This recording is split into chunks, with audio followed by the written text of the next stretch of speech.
tonight, I want to take this slowly, because the text we're about to open isn't just old.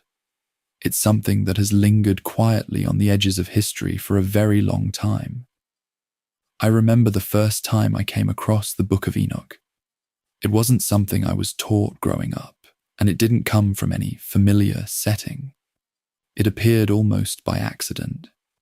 A reference in an old discussion, a footnote that didn't quite explain itself. And the more I looked into it, the more it felt like I was stepping into something that had been deliberately set aside, rather than simply forgotten. Enoch himself is a curious figure. In the biblical record, he's only mentioned briefly, a man who walked with God and then was no more because God took him. No long story, no detailed account, just a quiet, almost mysterious exit. And yet, I'm outside of the traditional canon. Entire writings are attributed to him.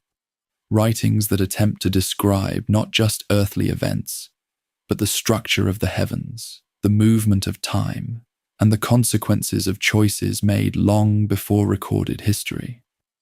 As I spent more time with these texts, I started noticing something. The tone isn't rushed. It doesn't feel like it's trying to persuade. Instead, it unfolds slowly, almost like a record of visions, moments where the boundaries between heaven and earth feel thinner than they should be. There are passages that speak about watchers, beings who descended and interfered with humanity. Others describe journeys through layered heavens, where time and order seem to follow a structure that's both precise and difficult to fully grasp. And then there are sections that feel almost like warnings, not loud or dramatic, but steady and certain. What's interesting is that the Book of Enoch wasn't entirely lost. While it didn't remain part of most widely accepted biblical canons, it was preserved carefully within the tradition of the Ethiopian Orthodox Tewahedo Church. And fragments of it, centuries old, were later discovered among the Dead Sea Scrolls, confirming that these writings were known and circulated long before many people assumed. That detail stayed with me, because it means this isn't something imagined much later. It's something that existed alongside other ancient texts, read and considered by communities trying to understand the world around them. So tonight, I'm not here to argue for it or against it. I'm not trying to draw conclusions for you. I just want to sit with it, to read it the way it might have first been heard, slowly, quietly, without interruption. As we move through it, you might notice how different it feels from other familiar writings. Some parts may seem distant, others unexpectedly vivid. You might find yourself focusing on certain lines, while others drift past you. That's completely fine. There's no need to hold on to everything. In fact, you don't really have to follow every detail at all. You can just listen and let the rhythm of it carry you. And if your thoughts begin to soften, if the words start to blur at the edges as sleep comes closer, then just let that happen.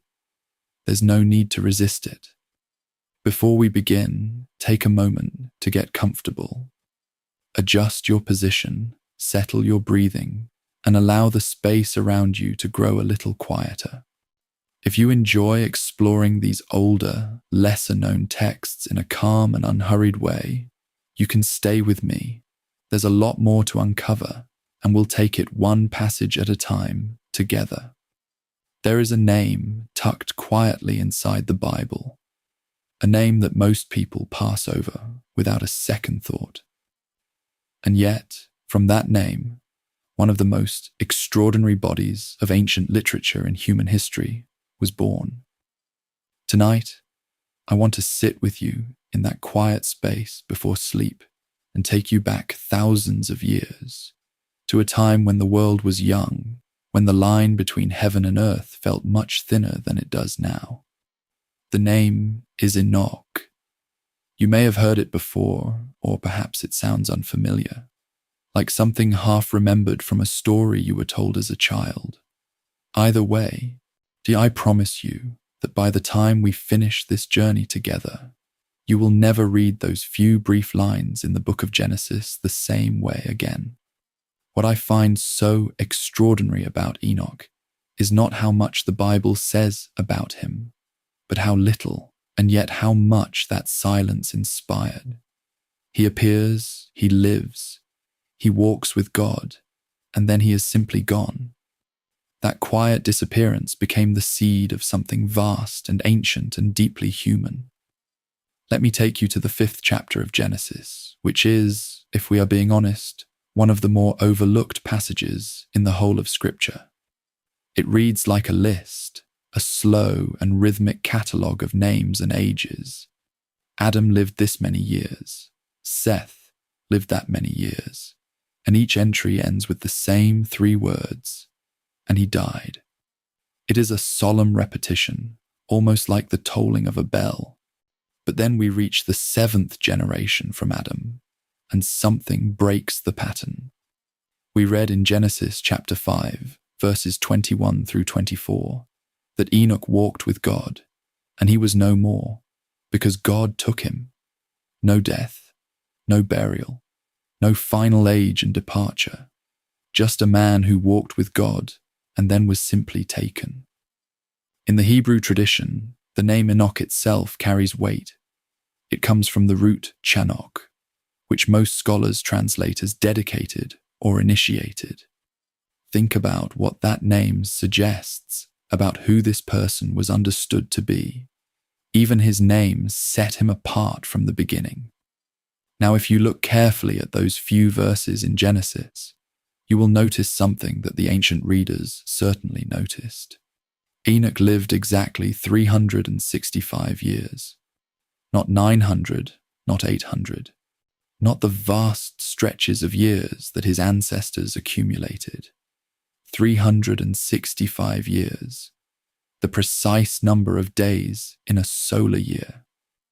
To the people who first read and studied these texts, that was not a coincidence. The ancient world was deeply attentive to numbers and their meanings, and this particular number attached to Enoch would become enormously significant in the literature that grew up around his name. We also know that Enoch is the 7th generation from Adam in the line of Seth, and in many ancient traditions, the number 7 carried profound associations with completion, holiness, and divine favor. The scholar James Vanderkam, one of the foremost authorities on this literature, has written at length about how Enoch's position in the genealogy, his unique departure, and his symbolic lifespan all combined to make him an irresistible figure for ancient writers who wanted to explore the boundaries between the human and the divine. Enoch was, in the imagination of the ancient world, a man who had crossed a threshold that no other human being had crossed. And the question that haunted those ancient readers was simple and profound. Where exactly did he go? Here is where the story gets genuinely fascinating, and I want you to hold this thought gently as you rest. There is another Enoch in Genesis, a completely different figure mentioned in chapter 4, verse 17, who was the son of Cain. This is a detail that matters, because popular discussions of Enoch sometimes blur these two men together, and they are not the same person at all. The Enoch who walks with God and is taken by God is the son of Jared in the righteous line of Seth, not the son of Cain. The ancient writers were very clear about this distinction, and it shapes everything about how the Enochic literature was understood. The righteous, mysterious Enoch of Seth's line was the one who captured the imagination of the ancient world. He was the one whose translation, that word scholars use for his being taken without dying, became a model for later ideas about what it might mean to ascend into God's presence. When I read the genealogies of Genesis carefully, I am struck by how deliberately this contrast seems to be set up. Two men named Enoch, one in a line marked by violence, the other in a line marked by extraordinary communion with God. Now, the New Testament touches Enoch in a way that should stop us in our tracks. There is a small letter near the end of the Bible called Jude, only one chapter long, easy to miss. And in verses 14 and 15, Jude quotes directly from the Book of Enoch. He writes that Enoch, the seventh from Adam, prophesied these words, "Behold, the Lord comes with 10,000s of his holy ones to execute judgment on all." This is a direct citation of the first chapter of a text called 1 Enoch, a text that is not in most people's Bibles, a text classified by scholars as pseudepigraphal, meaning it was written in Enoch's name by ancient Jewish authors. And yet, here it is, quoted in the New Testament as prophecy. I find this remarkable, genuinely remarkable, because it tells us that the early followers of Jesus were reading and valuing the Book of Enoch. They were sitting with these texts, wrestling with them, finding truth in them. The New Testament writer Jude did not treat this ancient literature as fringe material. He treated it as prophetic witness. What the ancient writers were doing when they composed literature in Enoch's name is something we should understand clearly, because it can seem strange to modern readers. The practice of writing under the name of a great figure from the past was common and widely understood in the ancient world. It was called pseudepigraphy, and it was a way of honoring a tradition, of saying that these insights flow from the spirit and legacy of this great ancestor. It was not considered deception in the way we might think of it today.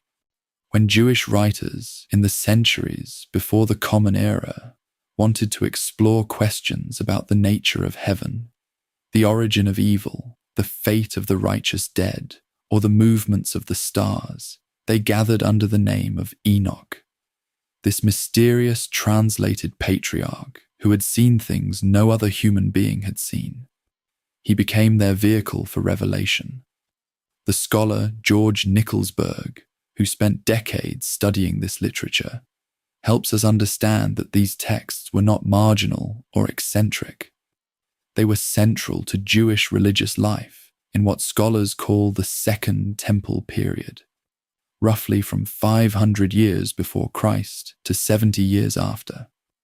Enoch was not a forgotten figure in those centuries. He was alive in the imagination and devotion of entire communities. There is something deeply human about the impulse that created all of this literature. Think about it for a moment. A man walks with God so closely, so faithfully, that God simply takes him, no death, no burial, just a kind of divine embrace that carries him beyond the reach of ordinary human life. Any reader with a beating heart is going to ask what that experience was like.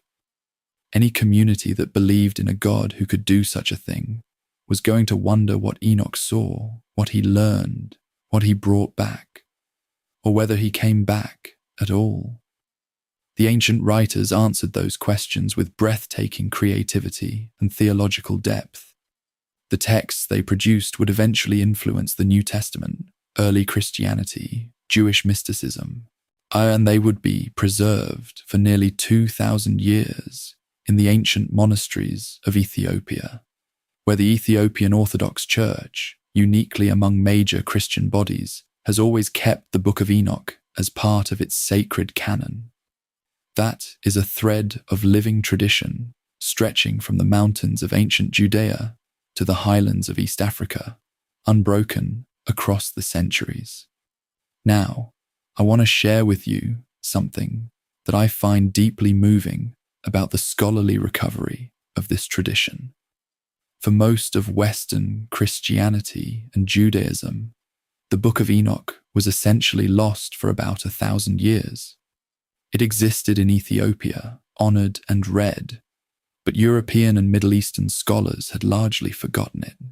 Then in 1773, a Scottish explorer named James Bruce was traveling in Ethiopia and brought 3 Ethiopic manuscripts of the Book of Enoch back to Europe with him. The text began to be studied seriously, translated, and eventually, in 1906, a scholar named R.H. Charles produced the first major critical English edition that really opened the Book of Enoch to the wider world. And then, in 1947, Bedouin shepherds discovered the Dead Sea Scrolls in the caves of Qumran, near the Dead Sea. And among those scrolls were Aramaic fragments of the very same Book of Enoch, designated by scholars as Force Q 201 through 4Q 212. These fragments proved beyond any doubt that the Book of Enoch was being read and treasured before the time of Christ. The ancient mystery had roots even older than scholars had suspected.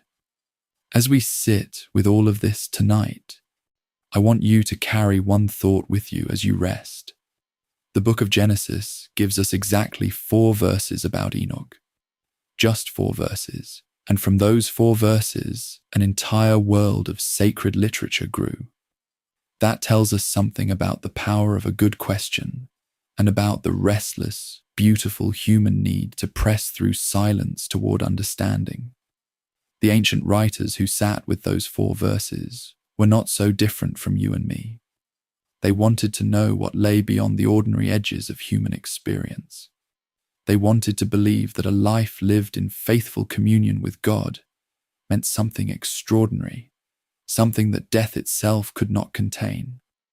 And the stories they told, the visions they imagined, the heavens they mapped, the angels they named, all of it began with a man who walked with God and was no more.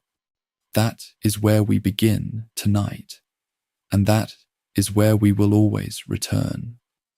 As we close this first chapter together, I want you to rest in the simplicity of that Genesis verse.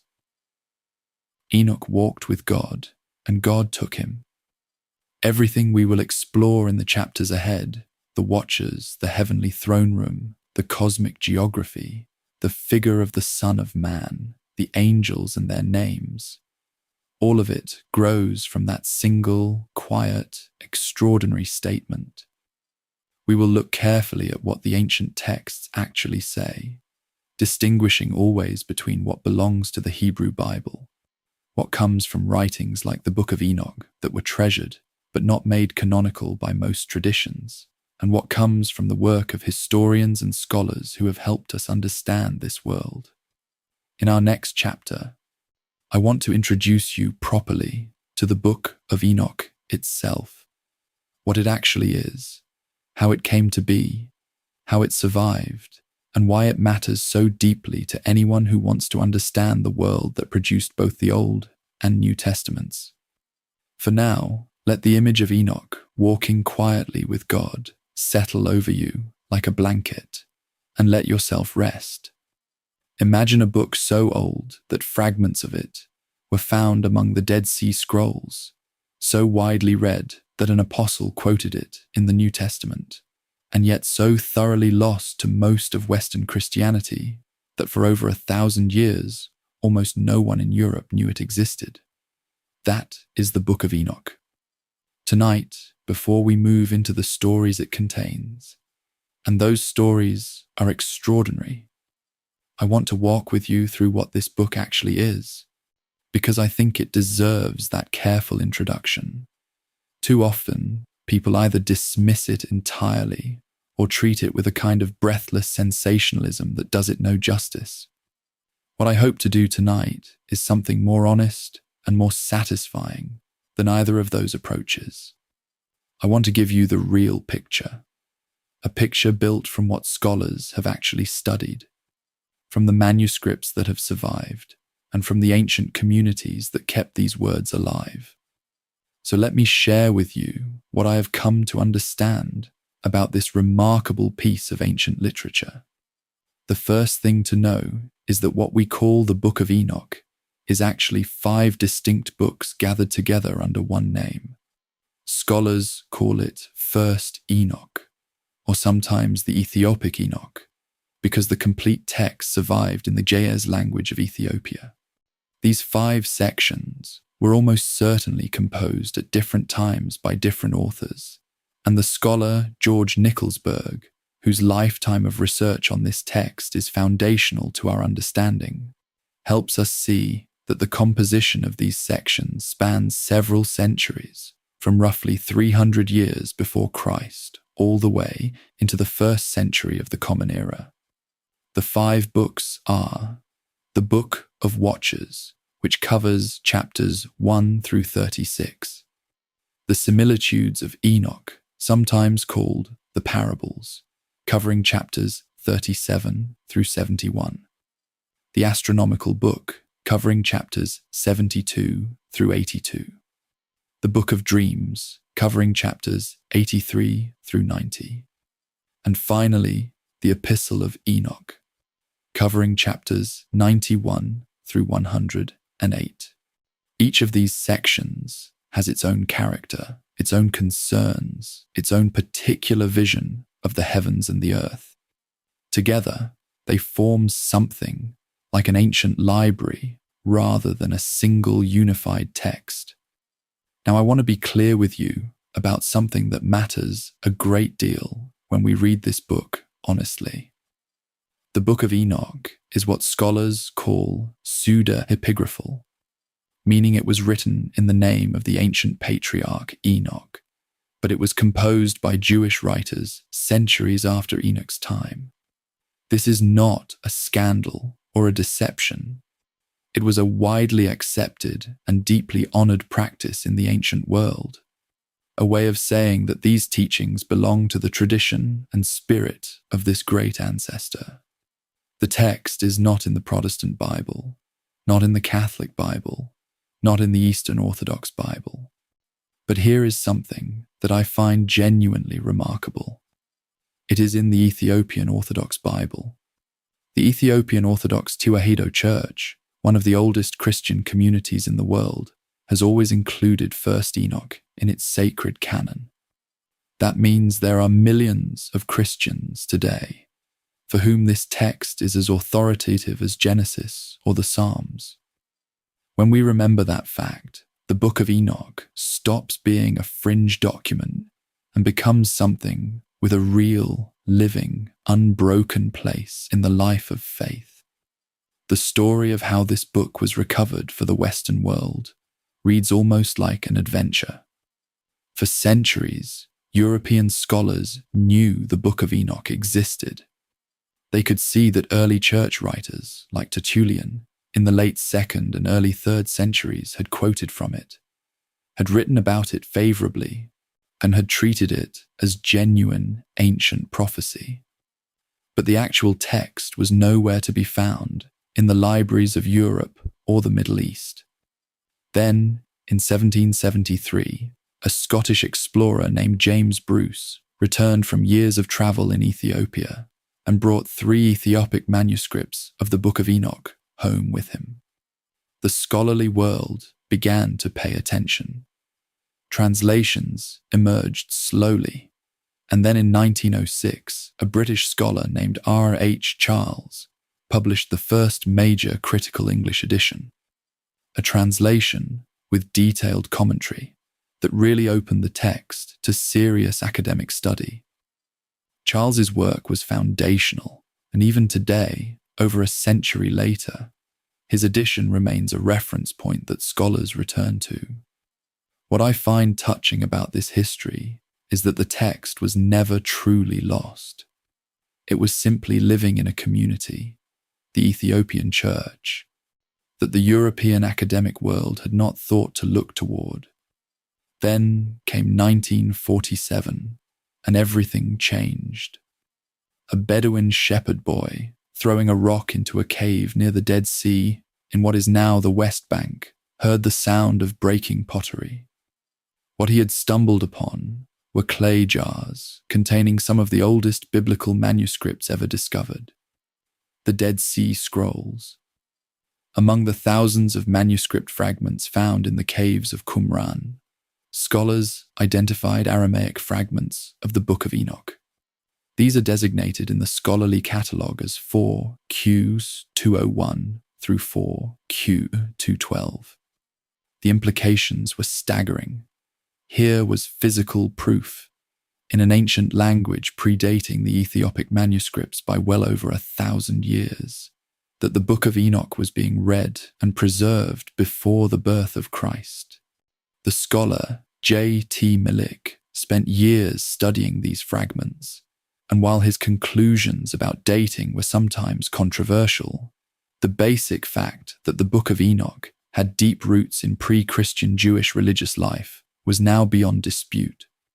The Dead Sea fragments cover portions of the Book of Watchers and the Astronomical Book, and their existence transformed our understanding of Second Temple Jewish religion. Here is something that the Qumran evidence tells us in a very specific way. The community that lived near the Dead Sea, most likely the group known as the Essenes, though scholars are careful to note this identification has its complexities, possessed multiple copies of Enoch's writings. When scholars find multiple copies of a text at Qumran, that is significant. It suggests the text was not simply stored as a curiosity, but was actively read, studied, and valued. The scholar James Vanderkam, whose work on Enoch spans decades, and whose book, Enoch, A Man for All Generations, remains one of the most accessible scholarly introductions to this material, has argued persuasively that the Qumran community treated Enochic literature with something very close to scriptural reverence. Now, there is one fascinating detail that scholars have noted and debated at length. Of all the sections of First Enoch, only one is missing from the Qumran fragments. The similitudes of Enoch, those extraordinary chapters about the Son of Man. The absence of the similitudes at Qumran has generated significant scholarly debate about when that section was written, a question we will return to in a later chapter. Let me share with you what the early church thought about the Book of Enoch, because I think it helps us understand the book's complicated legacy. Tertullian, writing in the late 2nd century, argued that the Book of Enoch was genuine ancient scripture, preserved through the flood, because Noah, a descendant of Enoch, had kept it safe. Origen, the great early Christian scholar of Alexandria, engaged with Enochic ideas in his writings. But as the centuries passed and the boundaries of the Christian biblical canon were more formally established, voices like Jerome and Augustine pushed back. Jerome, who produced the famous Latin Vulgate Bible, was skeptical of Enoch's authority. Augustine, whose influence on Western Christianity has been immeasurable, also treated the text as outside the boundaries of reliable scripture. By the time of the medieval period, the Book of Enoch had largely faded from the awareness of Western Christianity, preserved almost exclusively in Ethiopia. What this history shows us is that the question of which texts belong in the Bible was not settled all at once or without serious debate. It was a long, living conversation among communities of faith. Now, I think it is worth sitting for a moment with the theological significance of where the Book of Enoch sits, neither fully inside nor fully outside the traditions that shaped the Bible. The scholar Gabriele Boccaccini has written about what he calls Enochic Judaism, the idea that there was a distinct stream within Second Temple Judaism that organized its understanding of God, creation, sin, and salvation around the figure of Enoch and the revelations attributed to him. This tradition ran alongside and sometimes in tension with the more familiar Mosaic tradition centered on the Torah. Boccaccini's work helps us see that the religious world that gave birth to both Christianity and Rabbinic Judaism was far more diverse and textured than a simple reading of the Hebrew Bible alone might suggest. The Book of Enoch is a window into that diversity, a document that shows us one community's passionate, detailed, beautifully imagined vision of how the universe works, where evil came from, and what God intends to do about it. Even if you approach it as a historical document rather than scripture, it is a document of profound human and religious significance. As we hold all of this together tonight, I want to offer you a way of thinking about the Book of Enoch that I have found genuinely helpful. Think of it less like a single book and more like a conversation. A long, multi-generational conversation among ancient Jewish thinkers who were wrestling with the deepest questions of their time. Where did evil come from? Why do the righteous suffer while the wicked prosper? What does God's heaven actually look like? What happens when we die? Is history moving towards something? And if so, what? The 5 sections of 1st Enoch each approach these questions from a slightly different angle, with a slightly different emphasis, in a slightly different century. They are united by the figure of Enoch, the man who walked with God, and by a shared conviction that God has not abandoned creation, that the suffering of the righteous will not have the last word, and that the universe, however dark it may appear, is oriented toward justice and light. That is a message that has comforted people for over 2,000 years. So as you let yourself rest now, carry with you this picture of the Book of Enoch, not as a hidden, forbidden text full of dangerous secrets, but as a cherished ancient collection that helped real people in real communities make sense of a bewildering and often painful world.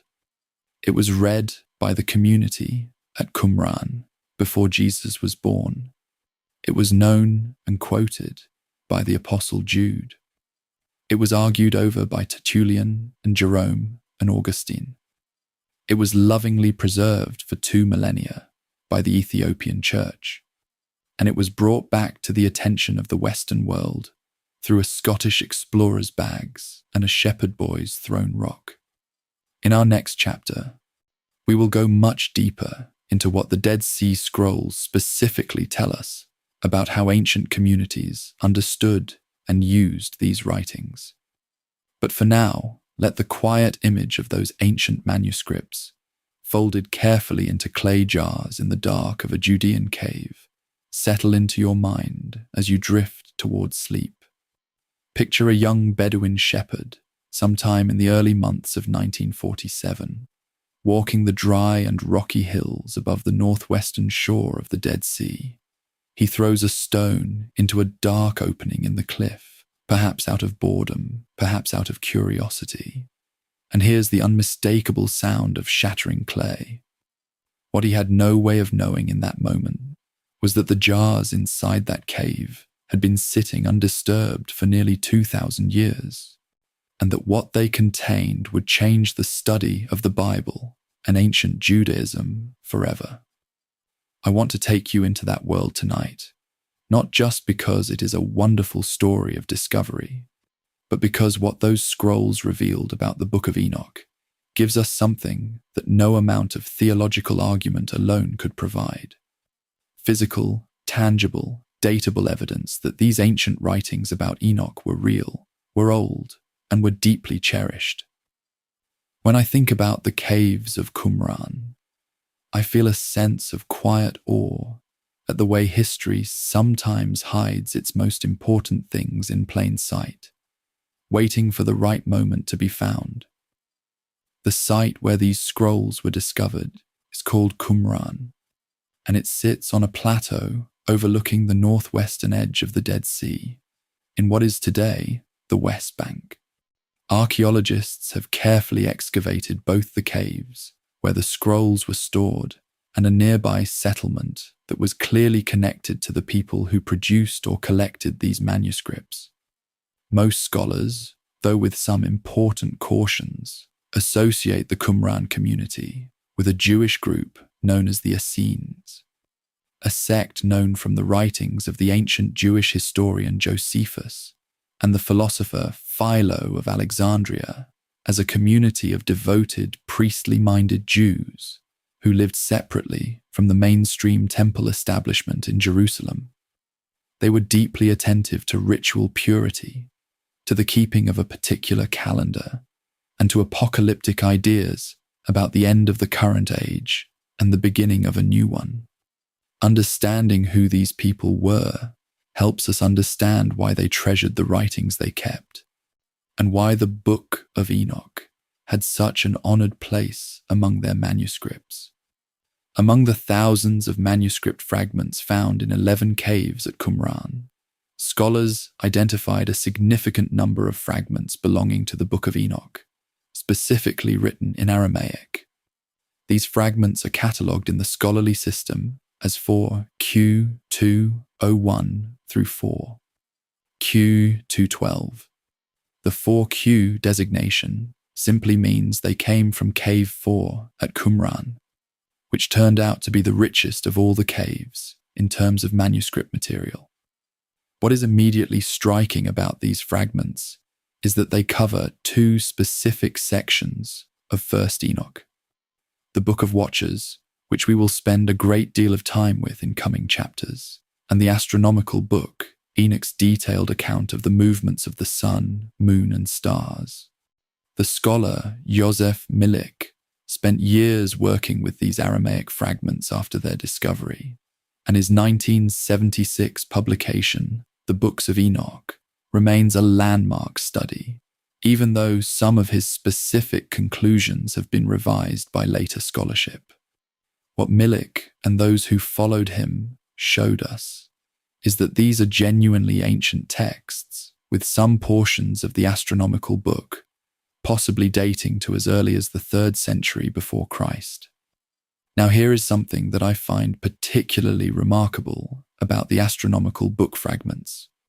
Scholars Ibert Titular and Florentino Garcia Martinez, working carefully with these materials, have concluded that the astronomical book fragments designated 4Q208 through 4Q211 may actually be among the oldest sections of the entire Enochic collection, potentially reaching back to the 3rd century BCE. Think about what that means. The section of First Enoch that describes the movements of the heavenly luminaries and lays out a precise solar calendar may have been circulating among Jewish communities more than 250 years before the birth of Jesus. That is older than most of the books in what would become the New Testament by centuries. When we read the astronomical book today and encounter its detailed, almost technical descriptions of the sun's gates and the moon's phases, we are reading something that real people were reading and studying in an era that feels impossibly distant, and yet the words have traveled to us intact across that vast stretch of time. One of the most significant findings from the Qumran scrolls concerns something that is not there. And sometimes what is absent tells us as much as what is present. Among all the Enoch fragments found at Qumran, scholars have found no fragments whatsoever from the similitudes of Enoch, that extraordinary middle section of First Enoch, chapters 37 through 71, which contains the figure of the Son of Man seated on God's throne of judgment. This absence has generated genuine scholarly debate. Milik used it to argue that the similitudes must be a later composition, possibly written in the 1st or 2nd century of the Common Era, after the Qumran community had ceased to exist. Van der Kam and other scholars have challenged this interpretation, pointing out that the absence of certain texts from Qumran does not necessarily mean those texts didn't exist yet. The Qumran library, enormous as it was not a complete collection of all Jewish literature. This remains an open and genuinely interesting question in the field, and it matters particularly for discussions about Jesus' use of the phrase Son of Man, a connection we will explore carefully in a later chapter. The number of Enoch copies found at Qumran is something scholars pay careful attention to, and I want to share with you why. When multiple copies of the same text are found at a single site, it suggests that the community was not just archiving the text, but actively using it, reading it in community, studying it, possibly even teaching from it. The multiple Aramaic Enoch manuscripts at Qumran point toward a community for whom these writings held near scriptural status.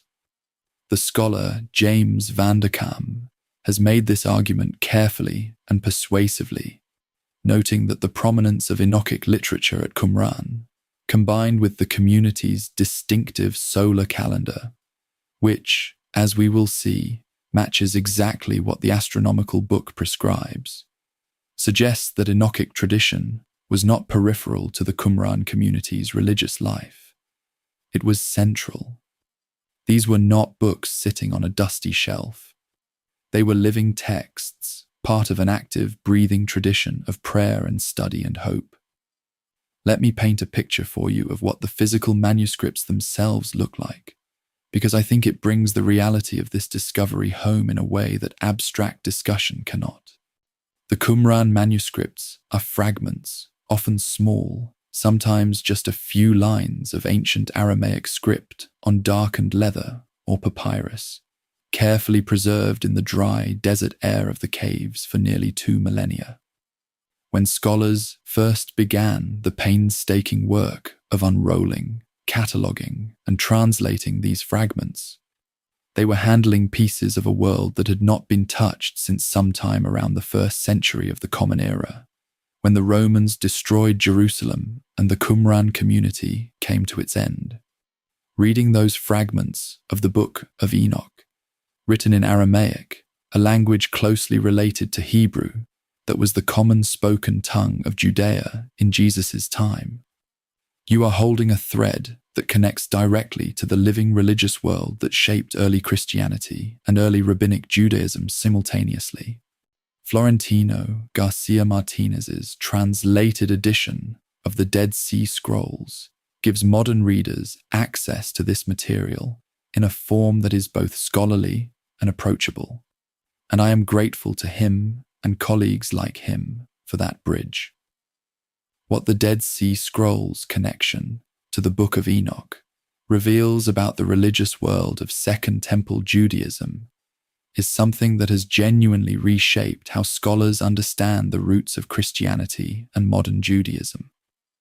The scholar Gabriele Boccaccini has argued, convincingly, I think, that we should speak of Enochic Judaism as a distinct and significant stream of Jewish religious thought, one that stood somewhat apart from the priestly establishment of the Jerusalem temple and developed its own rich tradition of heavenly visions, angelic cosmology, and apocalyptic hope.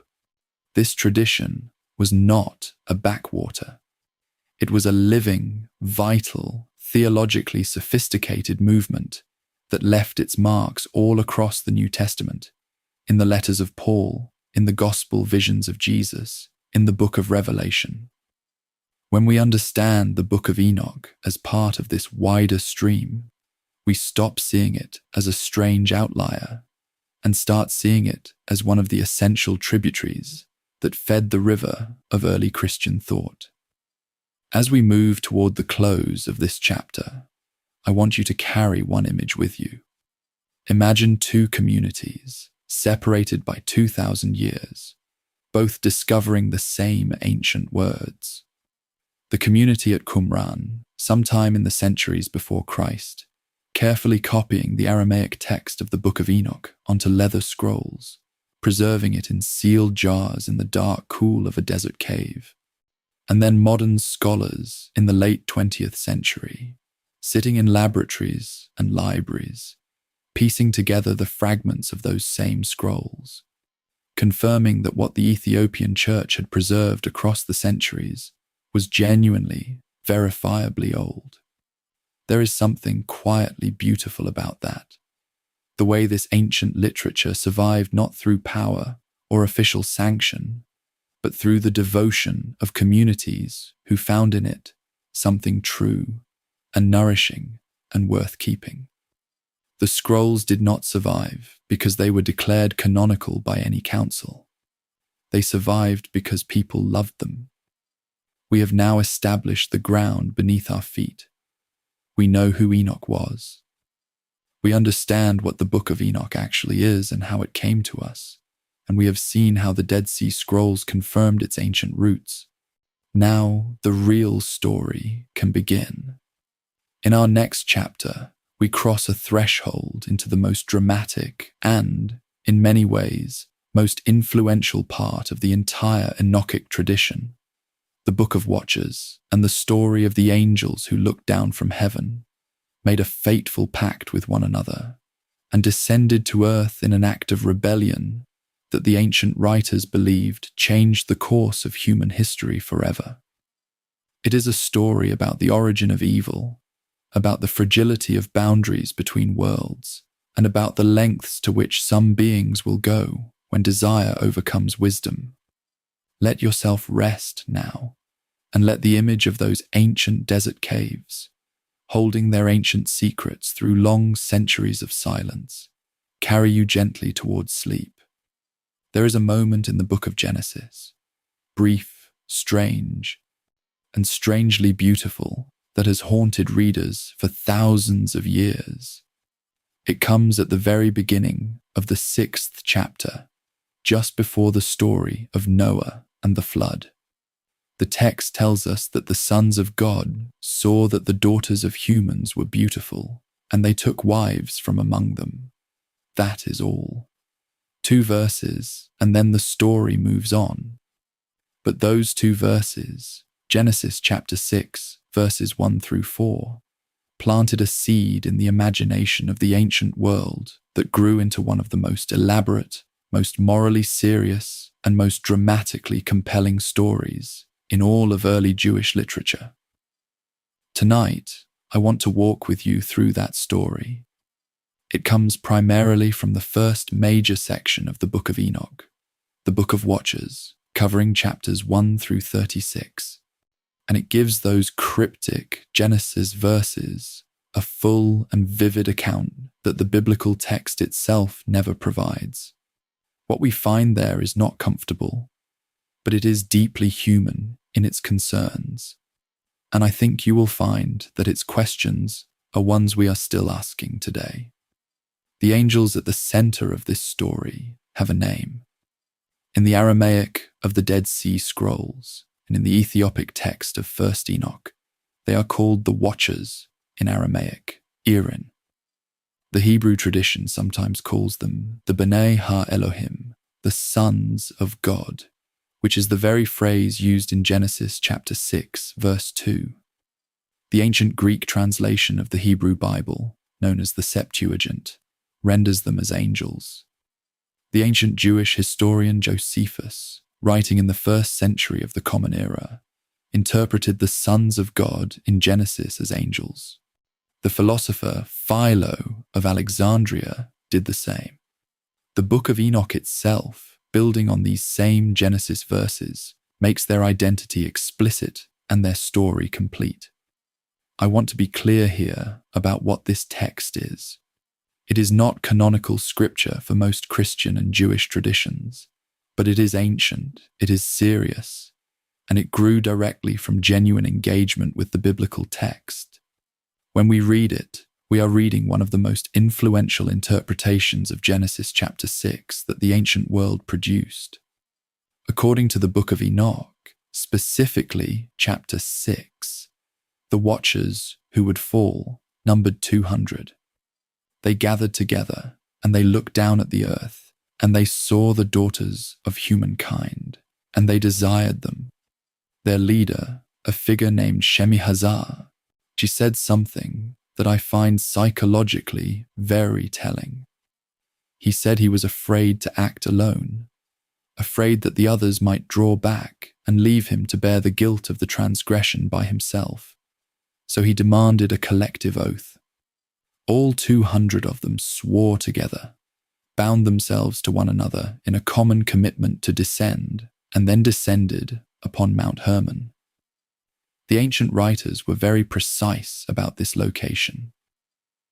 Mount Hermon, a great peak in the anti-Lebanon range, in the region that borders modern Israel, Lebanon, and Syria. And here is something that the historical and archaeological record confirms.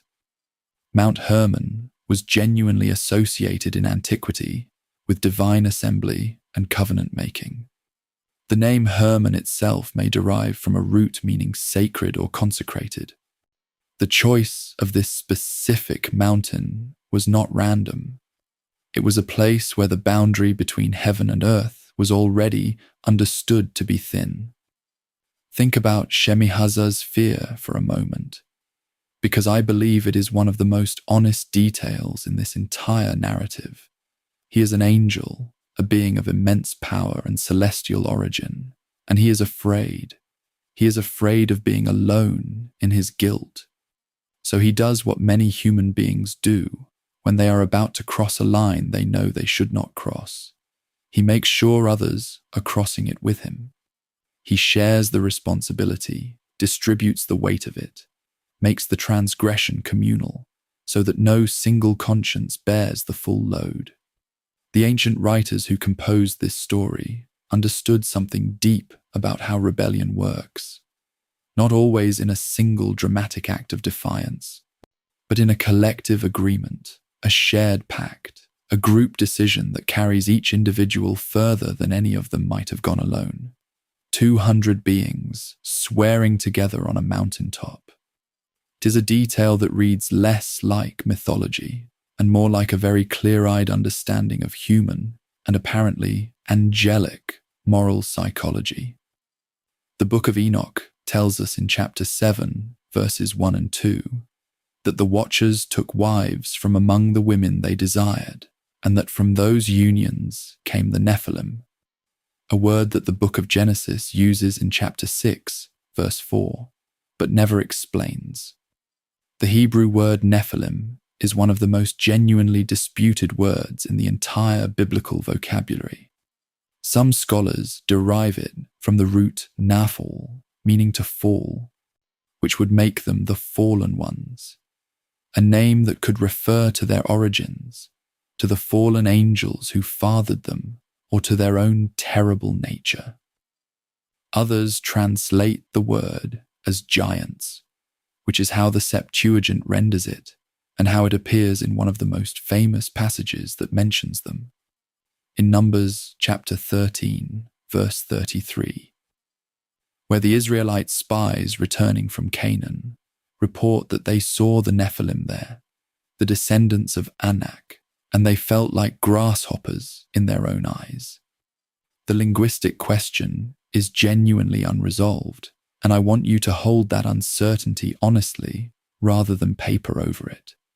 What the ancient writers agreed on was that these beings were extraordinary and extraordinarily destructive. Now, the figure who receives the most explicit blame in the Book of Enoch is not Shemihazar, the leader, but another watcher named Azazel. Chapter 8, verse 1 tells us that Azazel taught men how to make swords and shields and breastplates, and revealed to them the metals of the earth and the art of working them. He also taught women the art of adorning themselves, bracelets, ornaments, the use of antimony as eye paint. The ancient writer saw in these things, in weapons and in cosmetics, something deeply corrupting, a knowledge that humanity was not ready for, or perhaps was never meant to have. Other watchers are named in chapter 8, verses 3 and 4, as teachers of enchantments, of the cutting of roots, of astrology, of weather divination, of various arts of reading the hidden world. What the Book of Enoch is describing, when you look at it carefully, is a theory about where forbidden knowledge came from, not from human ingenuity or curiosity, but from celestial beings who had no right to share it. The violence and vanity that trouble the human world are traced back to this original act of disclosure. I want to pause here and share something that biblical scholars have noticed about the name Azazel, because it appears not only in the Book of Enoch, but in the Hebrew Bible itself, and in a very specific ritual context. In the 16th chapter of Leviticus, in the description of the Day of Atonement, we read about 2 goats chosen by Lot, one for God and one for Azazel. The goat for Azazel is sent away into the wilderness, bearing the sins of the people. This is the origin of our word scapegoat. Now, scholars like Jacob Milgram, she in his monumental commentary on Leviticus in the Anchor Bible series, have discussed at length whether the Azazel of Leviticus and the Azazel of the Book of Enoch share a common tradition. The connection is suggestive and deeply interesting, though scholars are careful to note that it is interpretive and genuinely disputed. We cannot be certain of the relationship.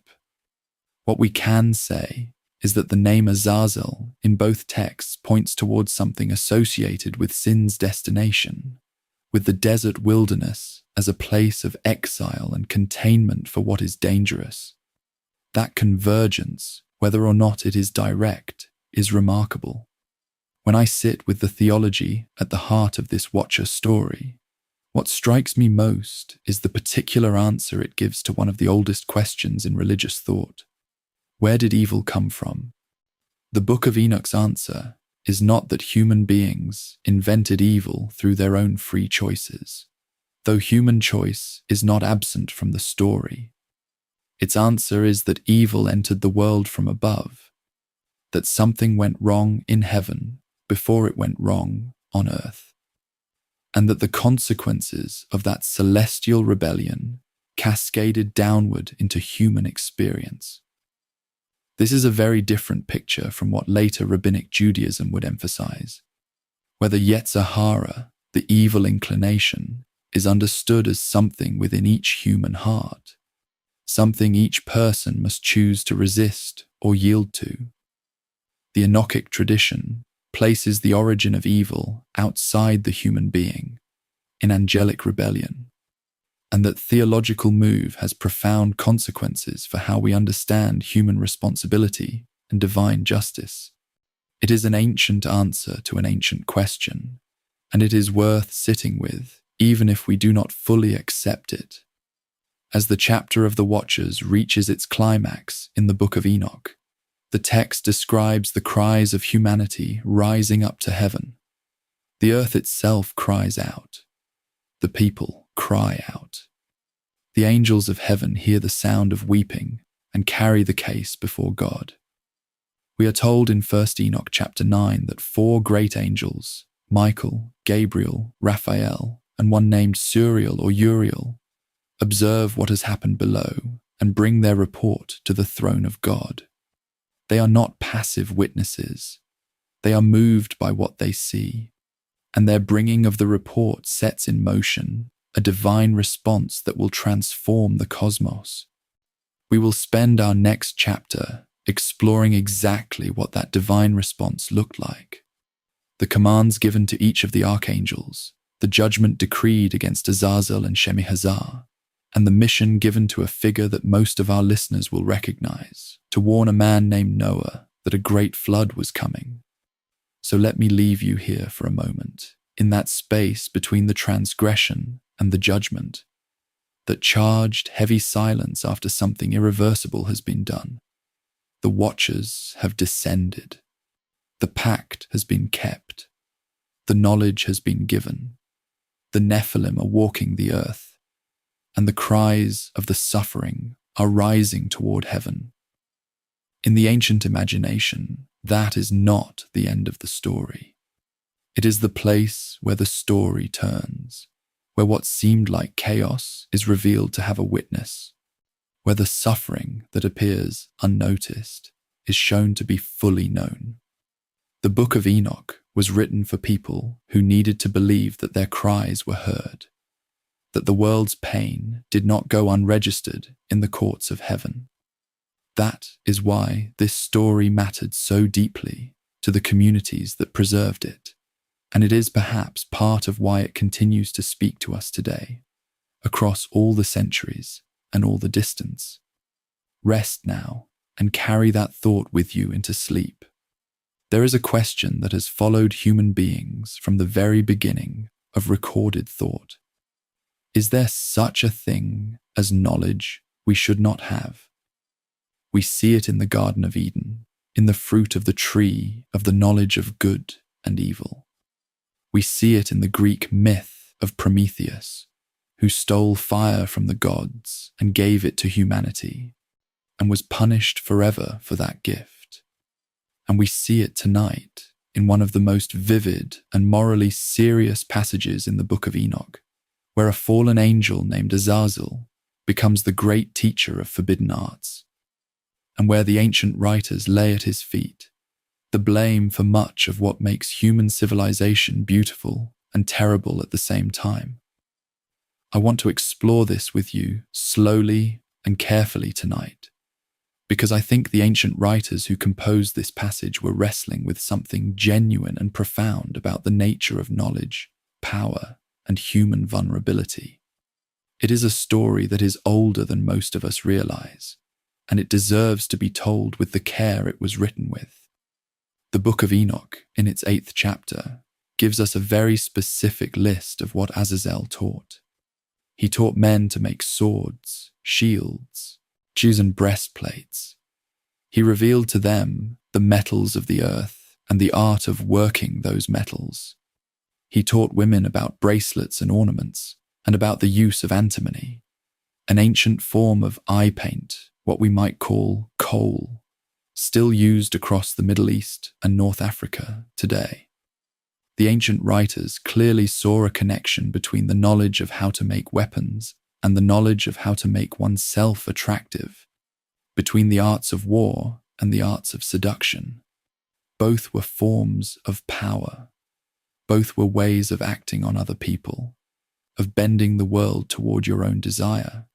And both, in this telling, were gifts from a being who had no right to give them.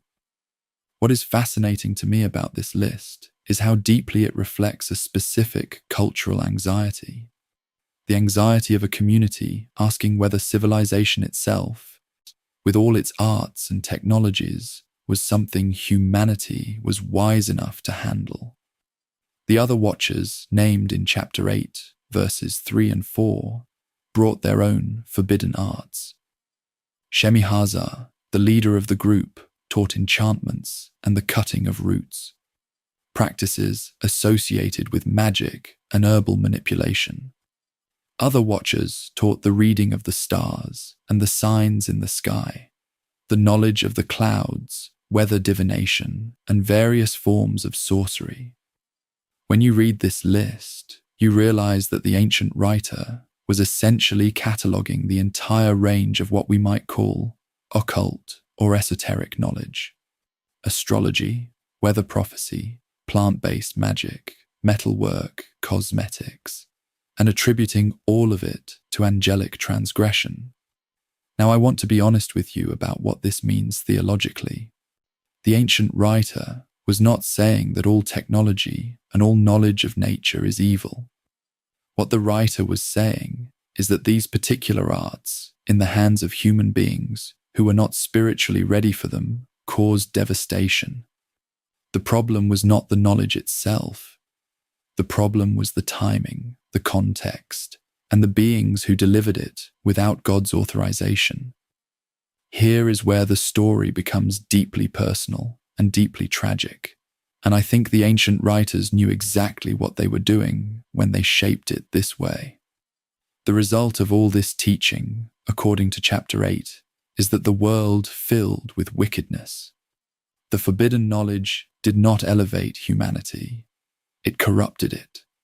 The swords Azazel taught men to make were used for killing. The ornaments he taught women to use became instruments of seduction and social hierarchy. The astrology and sorcery taught by the other watchers became tools of manipulation and fear. What the ancient writers are describing is a phenomenon that feels achingly familiar. The way that power, once released into a world that is not yet wise enough to hold it, tends toward destruction before it ever tends toward flourishing. I am moved by this passage because it does not celebrate ignorance. It does not say that knowledge is bad. It says that knowledge given at the wrong time, by the wrong hands, to beings who have not yet learned how to carry it, that knowledge becomes a kind of poison, no matter how beautiful the gift appears at first. Now I want to bring your attention to something in the 10th chapter of 1st Enoch, because it shows us what God's response to Azazel specifically looked like. While the other archangels receive their own assignments, Michael to bind the watchers, Gabriel to deal with the giants, the task of dealing with Azazel is given to Raphael, the angel whose name means God heals.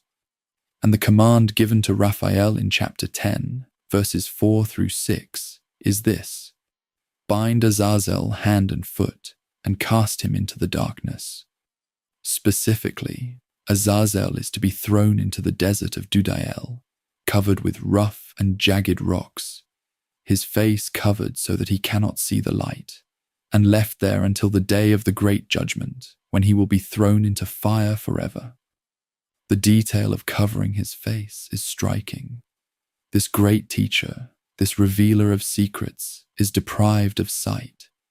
The one who gave others the ability to see things they should not have seen is himself made blind. There is a kind of terrible poetic justice in that image, and I think the ancient writer intended exactly that. This is the moment to share with you one of the most genuinely fascinating connections between the Book of Enoch and the Hebrew Bible, because it touches something that sits right in the heart of Levitical law. In Leviticus chapter 16, in the description of the Great Day of Atonement, we read about the ritual of 2 goats. One goat is sacrificed to God. The other goat, and listen to this carefully, is sent into the wilderness for Azazel. The priest lays both hands on this goat's head, confesses over it all the sins of Israel, and the goat is led away into the desert bearing those sins. This is the origin of the English word scapegoat. Now, scholars have long debated what exactly Azazel refers to in this Levitical context. Is it a place, a concept, a demonic figure? The great biblical scholar Jacob Milgram, in his Anchor Bible commentary on Leviticus, engages this question in depth, noting that the most natural reading of the text treats Azazel as a name, possibly a demonic being, to whom the sins of the community are returned. The connection to the Enochic Azazel, who bears the blame for teaching humanity its destructive arts, is genuinely suggestive, even though we must be careful to hold it as interpretive rather than certain.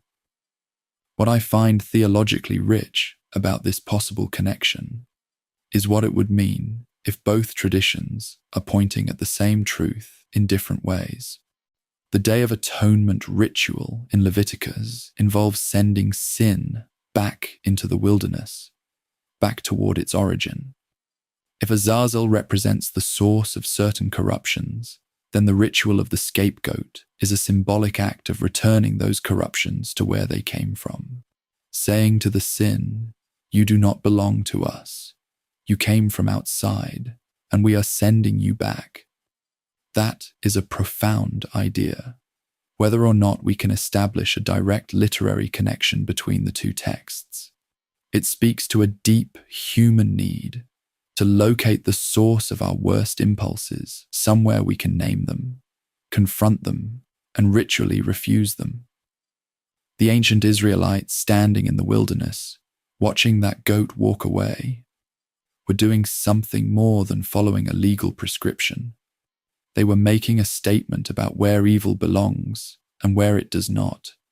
Let me step back now and share with you how scholars approach the cultural meaning of what Azazel represents in the broader context of the ancient Near East. The anxiety about metalworking and weaponry that we see in this passage connects to a wider ancient awareness that the capacity to make tools is also the capacity to make weapons, and that the same knowledge that can protect life can also destroy it.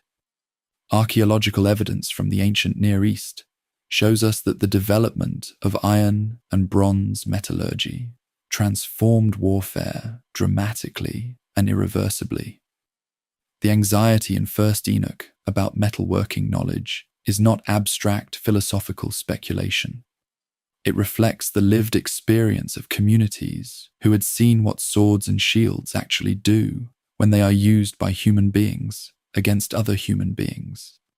The ancient writer who described Azazel as the teacher of these arts was not writing about something theoretical. He was writing about violence and suffering that were immediate and real, and he was asking the hardest question: where did this capacity for destruction come from, and who bears responsibility for it?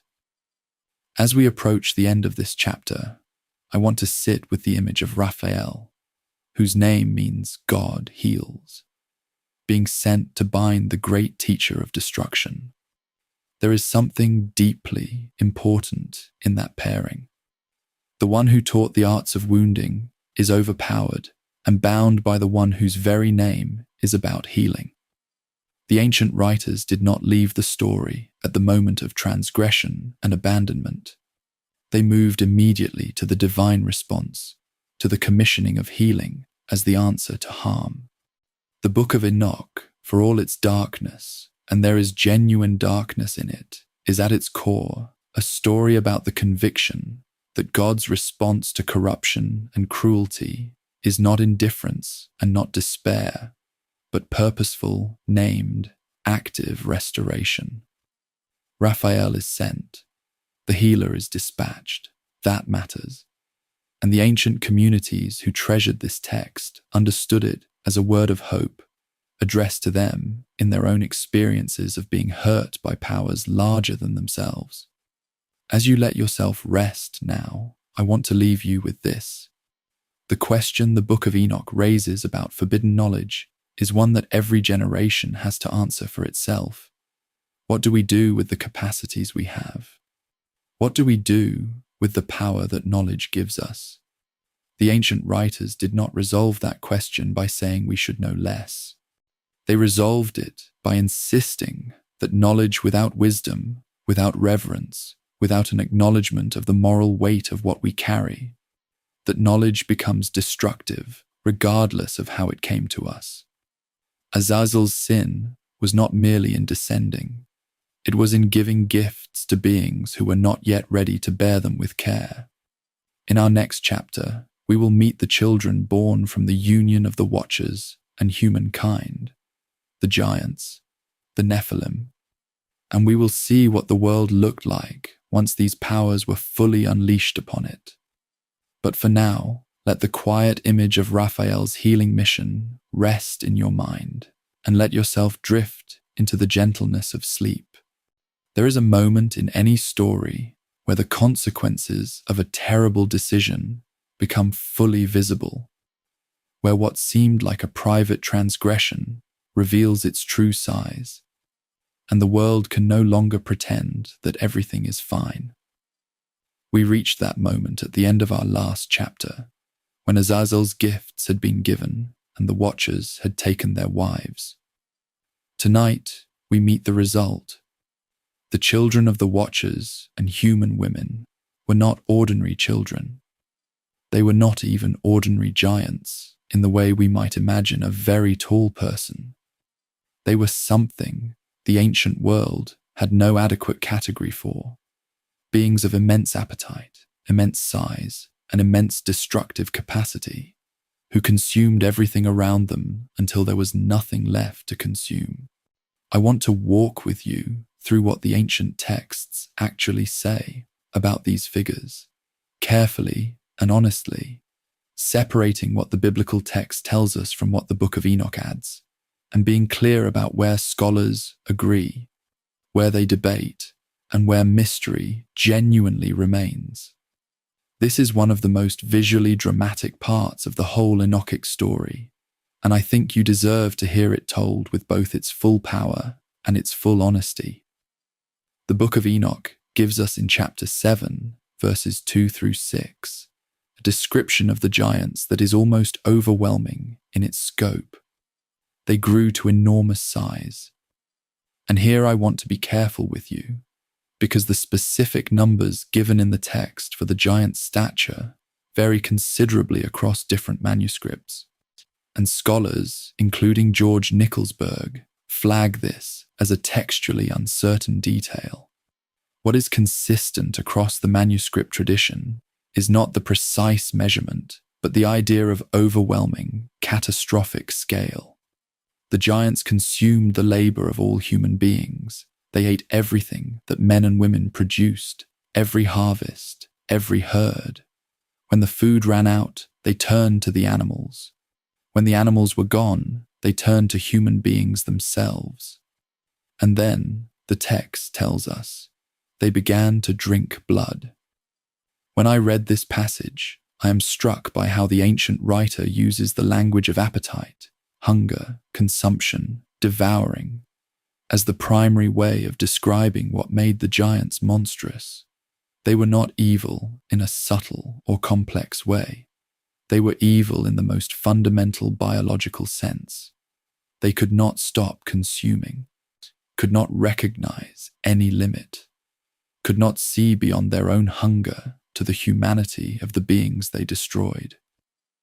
Now let us be clear about what the biblical text itself says, because the Book of Enoch is building on a foundation that the Hebrew Bible lays, but does not develop. In Genesis chapter 6, verse 4, we read this: "The Nephilim were on the earth in those days, and also afterward, when the sons of God went to the daughters of humans and had children by them. They were the heroes of old, men of renown." That is essentially all that Genesis tells us about the Nephilim directly. The word itself, Nephilim, appears again in Numbers chapter 13, verse 33, when the Israelite spies return from scouting the land of Canaan. They report that they saw the Nephilim there, the descendants of Anak, and that in their own eyes they felt like grasshoppers. This is a moment of genuine terror in the biblical narrative. The spies have seen something that made them feel infinitesimally small. Whether this refers to the literal physical size of the Canaanites, to their military power, or to some combination of both, is something that commentators have discussed for centuries. What is clear is that the word Nephilim carried enormous weight in the Israelite imagination. It was a word associated with something ancient, something overwhelming, something humanity was not equipped to face alone. The linguistic question surrounding the word Nephilim is one I want to spend a moment with, because it is genuinely interesting, and the honest answer is that scholars disagree. The most common proposed etymology derives the word from the Hebrew root naphal, meaning to fall, which would give us either the fallen ones, referring perhaps to their celestial parentage, the fallen watchers who fathered them, or those who cause others to fall, referring to their destructive effect on the world around them. The ancient Greek translation of the Hebrew Bible, the Septuagint, translates Nephilim as giants, gigantes in Greek. And this is the translation that most shaped how Western Christianity and later popular culture understood the word. But the connection to falling, to descent, to something that came from above and brought catastrophe when it landed, that reading has never fully disappeared from scholarly discussion.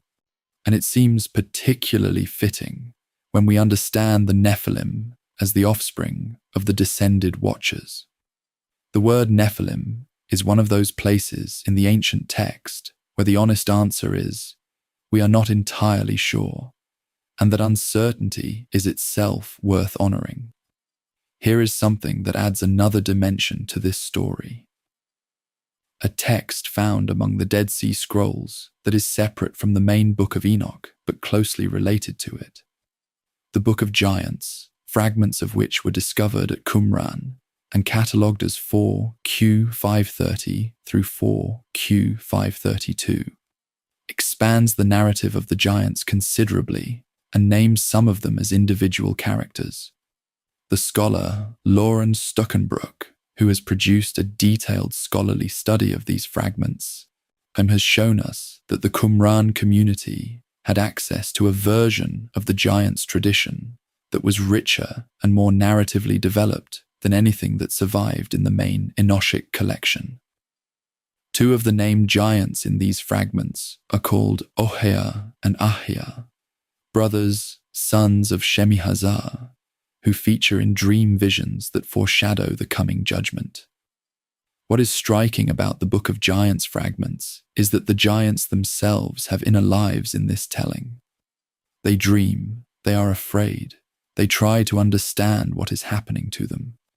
Even in the ancient literature about these monstrous beings, there is a thread of something like tragic sympathy. They did not choose to be born.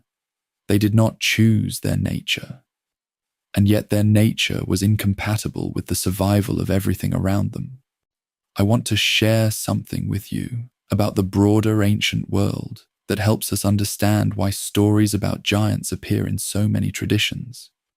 When we look at the ancient Near East, at the Mesopotamian epic of Gilgamesh, at the texts from Ugarit on the Syrian coast, at Egyptian mythological traditions, we find that the idea of primordial giants, beings of superhuman size and power, who predated the current order of the world, appears across multiple cultures.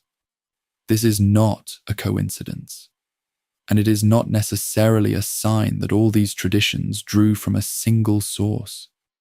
It may reflect a more widespread human intuition, that the past was somehow larger and more powerful than the present, that an age of giants or heroes or semi-divine beings preceded the more ordinary human world. The Enochic tradition gives this intuition a very specific theological shape, connecting it to the story of the Watchers and to the divine judgment that followed. But the raw material of the intuition itself, that something went catastrophically wrong in the ancient past, seems to be part of the shared inheritance of many human cultures, preserved in story long before it was preserved in writing. The ancient Israelite texts also contain references to other beings who may be connected, in some traditions, to the giants of the Enochic narrative. In Deuteronomy chapter 3, verse 11, we read about Og, the king of Bashan, who had a bed of iron 9 cubits long and 4 cubits wide. In 2 Samuel chapter 21, verses 16 through 22, we read about warriors of great size in the Philistine armies, some of whom had unusual physical characteristics, extra fingers and toes.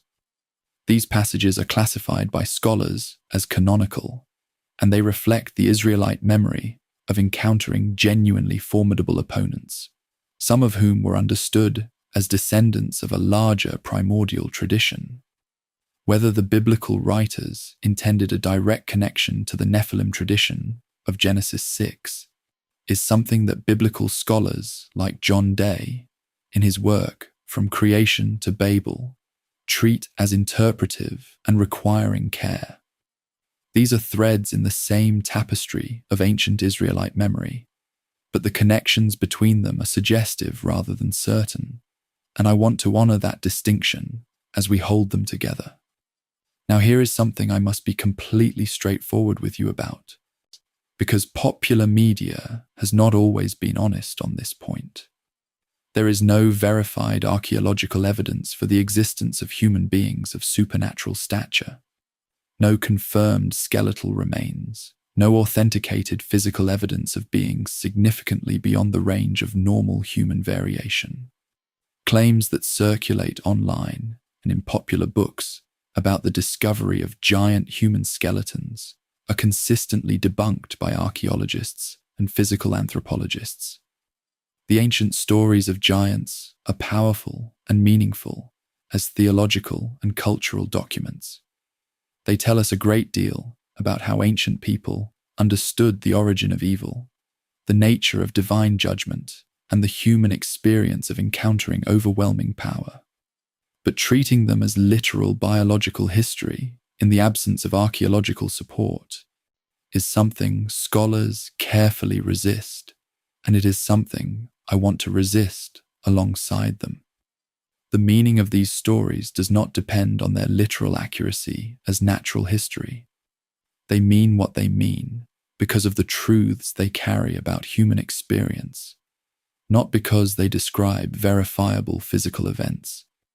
As we think together about the theological weight of the giant story, I find myself returning to a simple question that I think the ancient writers were also asking.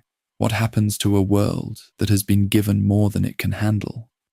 The Watchers gave humanity knowledge beyond its wisdom. The giants consumed creation beyond any sustainable limit. And the result, according to both Genesis and the Book of Enoch, was a world that cried out for rescue, a world that had so thoroughly broken its own foundations that only the most radical of interventions could restore it.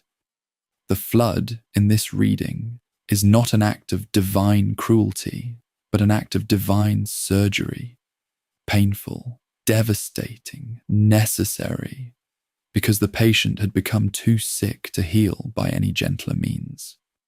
The ancient writers who told this story lived in communities that had experienced conquest, exile, oppression, and the grinding violence of powerful empires.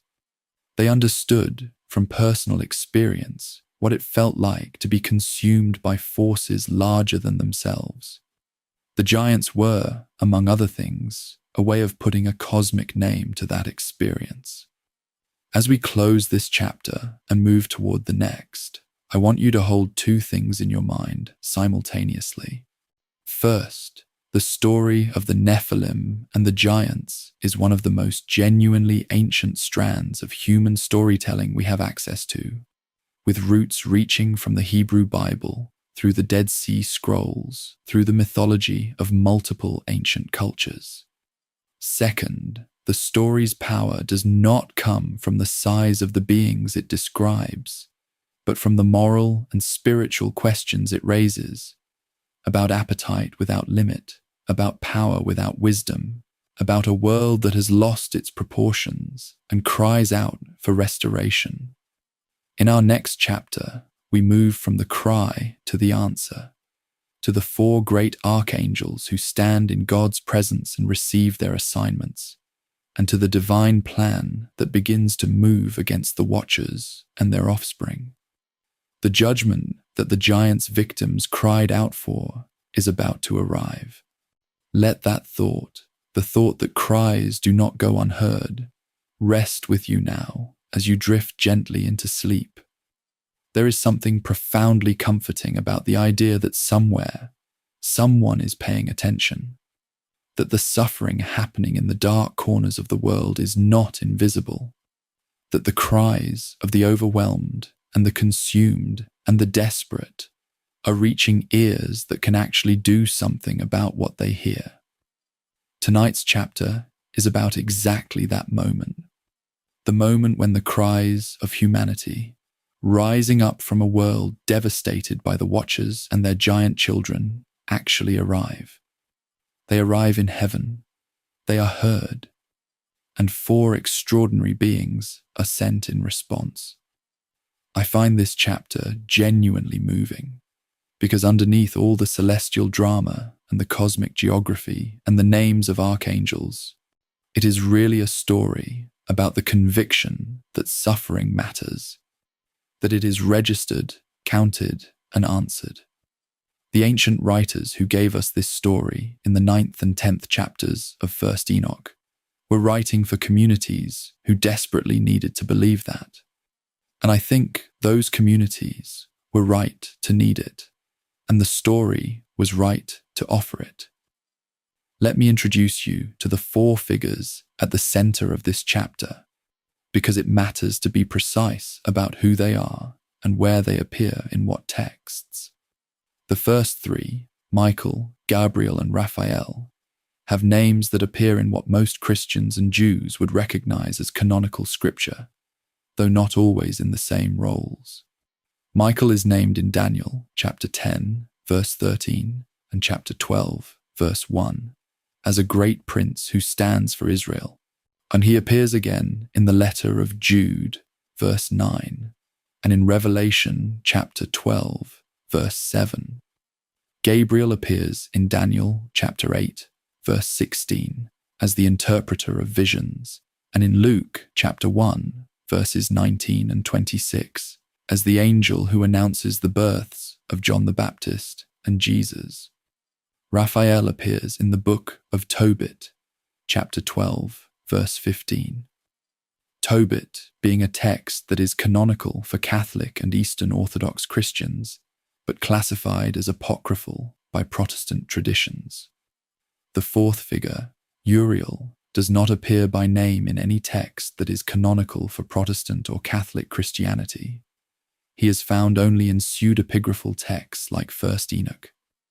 I want to be clear about these distinctions, because they matter for understanding where we are at any given moment between canonical scripture and the wider ancient literature. The 9th chapter of 1st Enoch gives us the scene that sets this all in motion. Michael, Gabriel, Raphael, and Uriel, here called Suriel in some manuscript traditions, look down from heaven and see the earth. They see the blood that has been shed. They hear the cries of the souls of men crying out and ascending to the gates of heaven. And the text says that they bring this before God. They do not simply watch. They act as advocates, as witnesses, as the bearers of the petition of the suffering.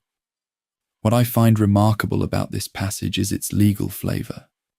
The archangels are essentially presenting a case before the divine court. Here is what has happened. Here is who is responsible. See, here is what the people are asking for. The Book of Enoch imagines heaven as a place where justice is not simply imposed arbitrarily, but sought through a kind of formal process, where the cries of the suffering carry weight as evidence, where even celestial beings advocate on behalf of the human beings below them. That is a profoundly dignified picture of human suffering. The idea that your pain has standing before the highest court in the universe. God's response, detailed in the 10th chapter, is immediate and specific. Each archangel receives a distinct assignment, and the precision of those assignments tells us a great deal about what the ancient writers understood to be the different dimensions of the problem that needed to be addressed. Let me walk you through each one, because each is significant in its own right. Raphael, the healer, remember, is sent to bind Azazel, hand and foot, and cast him into the darkness of the desert of Dudael, covering him with rough rocks so that he cannot see the light, where he will remain until the day of final judgment. The healer is sent to neutralize the teacher of destruction. There is beautiful logic in that pairing. What Azazel corrupted, Raphael begins to contain and ultimately to heal. The binding is not the final judgment. It is a containment, a quarantine of the source of the infection, while the world begins its long recovery. Gabriel receives the assignment that is perhaps the most startling in its specificity. In chapter 10, verses 9 and 10, God tells Gabriel to go to the giants, the offspring of the Watchers, and incite them to mutual self-destruction, not to strike them down directly, but to set them against one another, to let their own violence turn inward. Think about what this reveals about the giants' nature. They were already consuming everything around them. Their capacity for destruction was enormous and essentially uncontrolled. Gabriel's mission is, in a sense, to redirect that capacity, to let the giants be consumed by the very force that made them so terrifying to everyone else. The ancient writers saw in this a kind of dark justice. The giants, who had devoured the world, would devour each other. The earth, which had suffered their appetite, would be relieved by watching that same appetite exhaust itself in their mutual destruction. It is not a comfortable solution, but it is coherent, and it reflects a sophisticated understanding of how certain forms of destructive power ultimately become self-defeating. Michael's assignment is the longest and most detailed. In chapter 10, verses 11 and 12, God instructs Michael to bind Shemihazar and all his companions, the watchers who descended and took wives, and to cast them into the valleys of the earth, bound beneath the earth itself for 70 generations, until the day of their final judgment, when they will be cast into the abyss of fire. 70 generations is an interesting number, and it would have resonated with ancient Jewish readers who were familiar with the significance of 70 in biblical tradition. 70 nations of the earth, 70 elders of Israel, 70 years of Babylonian exile. The number suggests a complete and divinely measured span of time. Not infinite delay, but a specific, purposeful waiting period before the final reckoning. The watchers are not destroyed immediately. They are imprisoned, held in the earth's dark places until the moment appointed for final judgment. The punishment is real and complete, but it unfolds in time, in accordance with a divine timetable that the ancient writers trusted even when they could not fully comprehend it. Now let me share with you the fourth assignment, the one given to Uriel, which I find especially poignant in the context of the whole story. While Raphael deals with Azazel, Gabriel with the giants, and Michael with the watchers, Uriel is sent to warn Noah. In chapter 10, verses 1 through 3, Uriel is told to go to the son of Lamech, that is Noah, and to tell him that a great destruction is coming upon the whole earth, and to instruct him about what to do to preserve life through the catastrophe ahead. Uriel is the angel who carries the bridge between judgment and survival, between the punishment of what has gone wrong and the preservation of what must continue. The assignment to warn Noah is, in a sense, the most hopeful of all the four missions. It acknowledges that the coming flood will be devastating, that there is no way to undo what the watchers have done without immense cost. But it also insists that life will not be entirely extinguished, that a remnant will be carried through, that the story of the living world will continue on the other side of catastrophe. As we think about the theology embedded in this chapter, I want to highlight something that I believe the ancient writers intended very deliberately. The four archangels together address four distinct dimensions of a single catastrophe.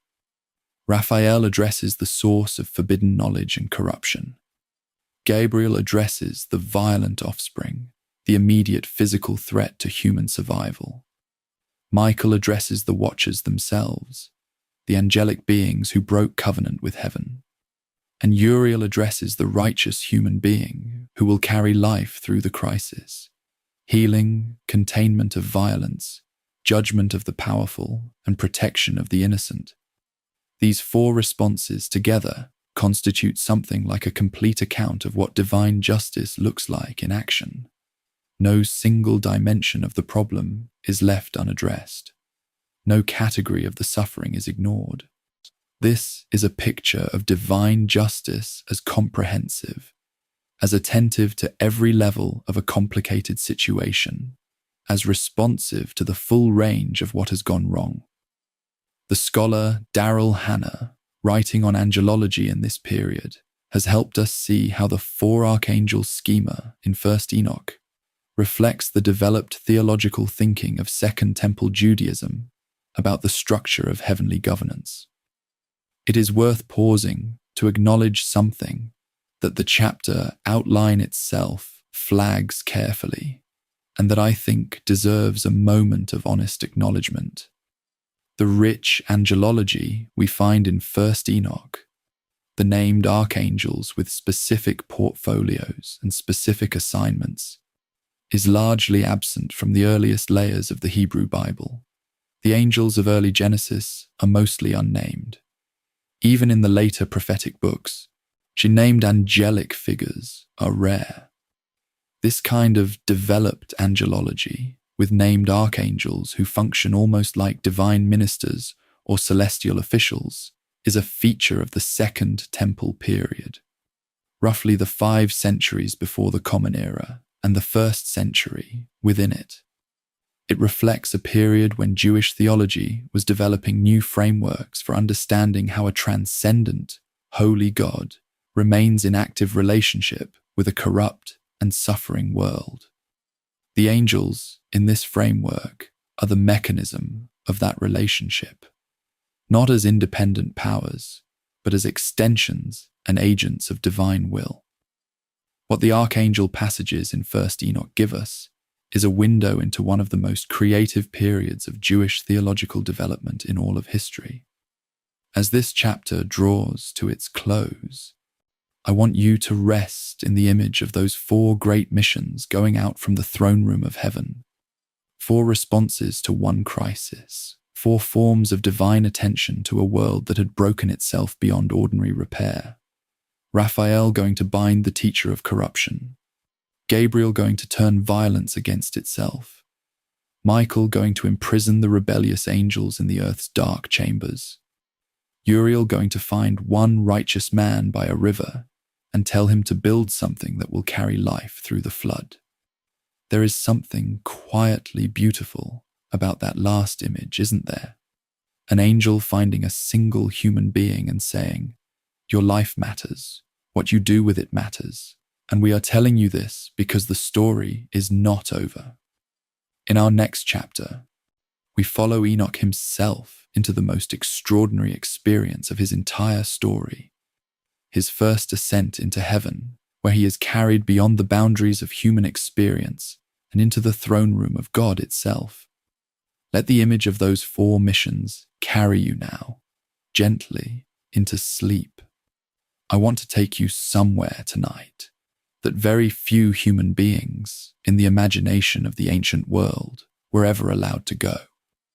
Not because the way was hidden exactly, but because the destination was so far beyond the ordinary boundaries of human experience that no one had the language to describe it without strain. And yet some ancient writers tried, beautifully and seriously, and the result is one of the most remarkable pieces of visionary literature that has survived from the ancient world. In the 12th through 16th chapters of 1st Enoch, we are given the account of Enoch's first ascent into heaven. And I use the word first deliberately, because this journey has a very specific and somewhat unexpected purpose. Enoch is not ascending to satisfy his own curiosity. He is ascending on behalf of the Watchers, the imprisoned angels who have asked him to carry a petition for forgiveness to the throne of God. That detail, I think, tells us a great deal about what the ancient writers understood Enoch to be. Not just a privileged traveler through heavenly space, but a mediator, a go-between, a human being uniquely positioned to move between worlds. Let me set the scene for you, because the context of this journey matters. After the Watchers have been condemned and their giant offspring have been set against one another, and after Uriel has gone to warn Noah, the text turns its attention back to Enoch himself. We read in chapter 12 that Enoch was hidden. The word suggests a kind of withdrawal from ordinary human society, and that he was with the holy angels. The Watchers, already aware that their fate is sealed, approach Enoch and make an unusual request. They ask him to write down their petition for forgiveness and bring it before God on their behalf. Think about what they are asking. These are celestial beings beings of enormous power who existed before the human world was made, and they are asking a human being to act as their intercessor. The irony is deep and intentional. The Watchers who transgressed by crossing the boundary between heaven and earth, who reached down into the human world in an act of unauthorized descent, now find that their only possible advocate is a human being who must reach upward on their behalf. The one who cannot save himself must plead for those who thought themselves far beyond need of a human ally. Enoch receives the request and does something that reveals the visionary character of this entire tradition. In chapter 13, verses 7 and 8, we read that Enoch went and sat down by the waters of Dan in the land of Dan to the south of Hermon, that same Mount Hermon where the Watchers made their fateful pact. He sat by the water and read the petition aloud, and then he fell asleep. And in his sleep, visions came to him. He saw things in that sleeping state that he then described upon waking. The ancient world understood dreams and visions as genuine channels of divine communication, a conviction shared across Hebrew, Mesopotamian, Egyptian, and Greek traditions. But there is something particularly striking here about the location. By the waters, south of Hermon, Enoch returns, in a sense, to the scene of the original transgression. He brings the petition for forgiveness to the very region where the descent occurred. He reads the words of the condemned beside the same water that watched the angels fall. There is a geographical poetry in that, a sense that the healing has to begin at the place where the wound was made. Now, in the vision that comes to Enoch in his sleep, he receives the answer to the Watcher's petition, and the answer is a clear and unambiguous no. Chapter 14, verses 4 through 7 contain God's response, delivered through the vision, and it is direct. The Watchers will not ascend to heaven again. In their request for forgiveness is not granted. And here is the specific reason given. The Watchers were holy, spiritual beings who lived forever, and they contaminated themselves with the blood of women and fathered children in a fleshly, earthly way. They have done what is human, not what is divine, and they have done it in transgression of their nature and their station. The petition is denied. What I find significant about this denial is what it implies about the nature of the transgression. The Watchers did not simply break a rule. They broke the structure of what they were.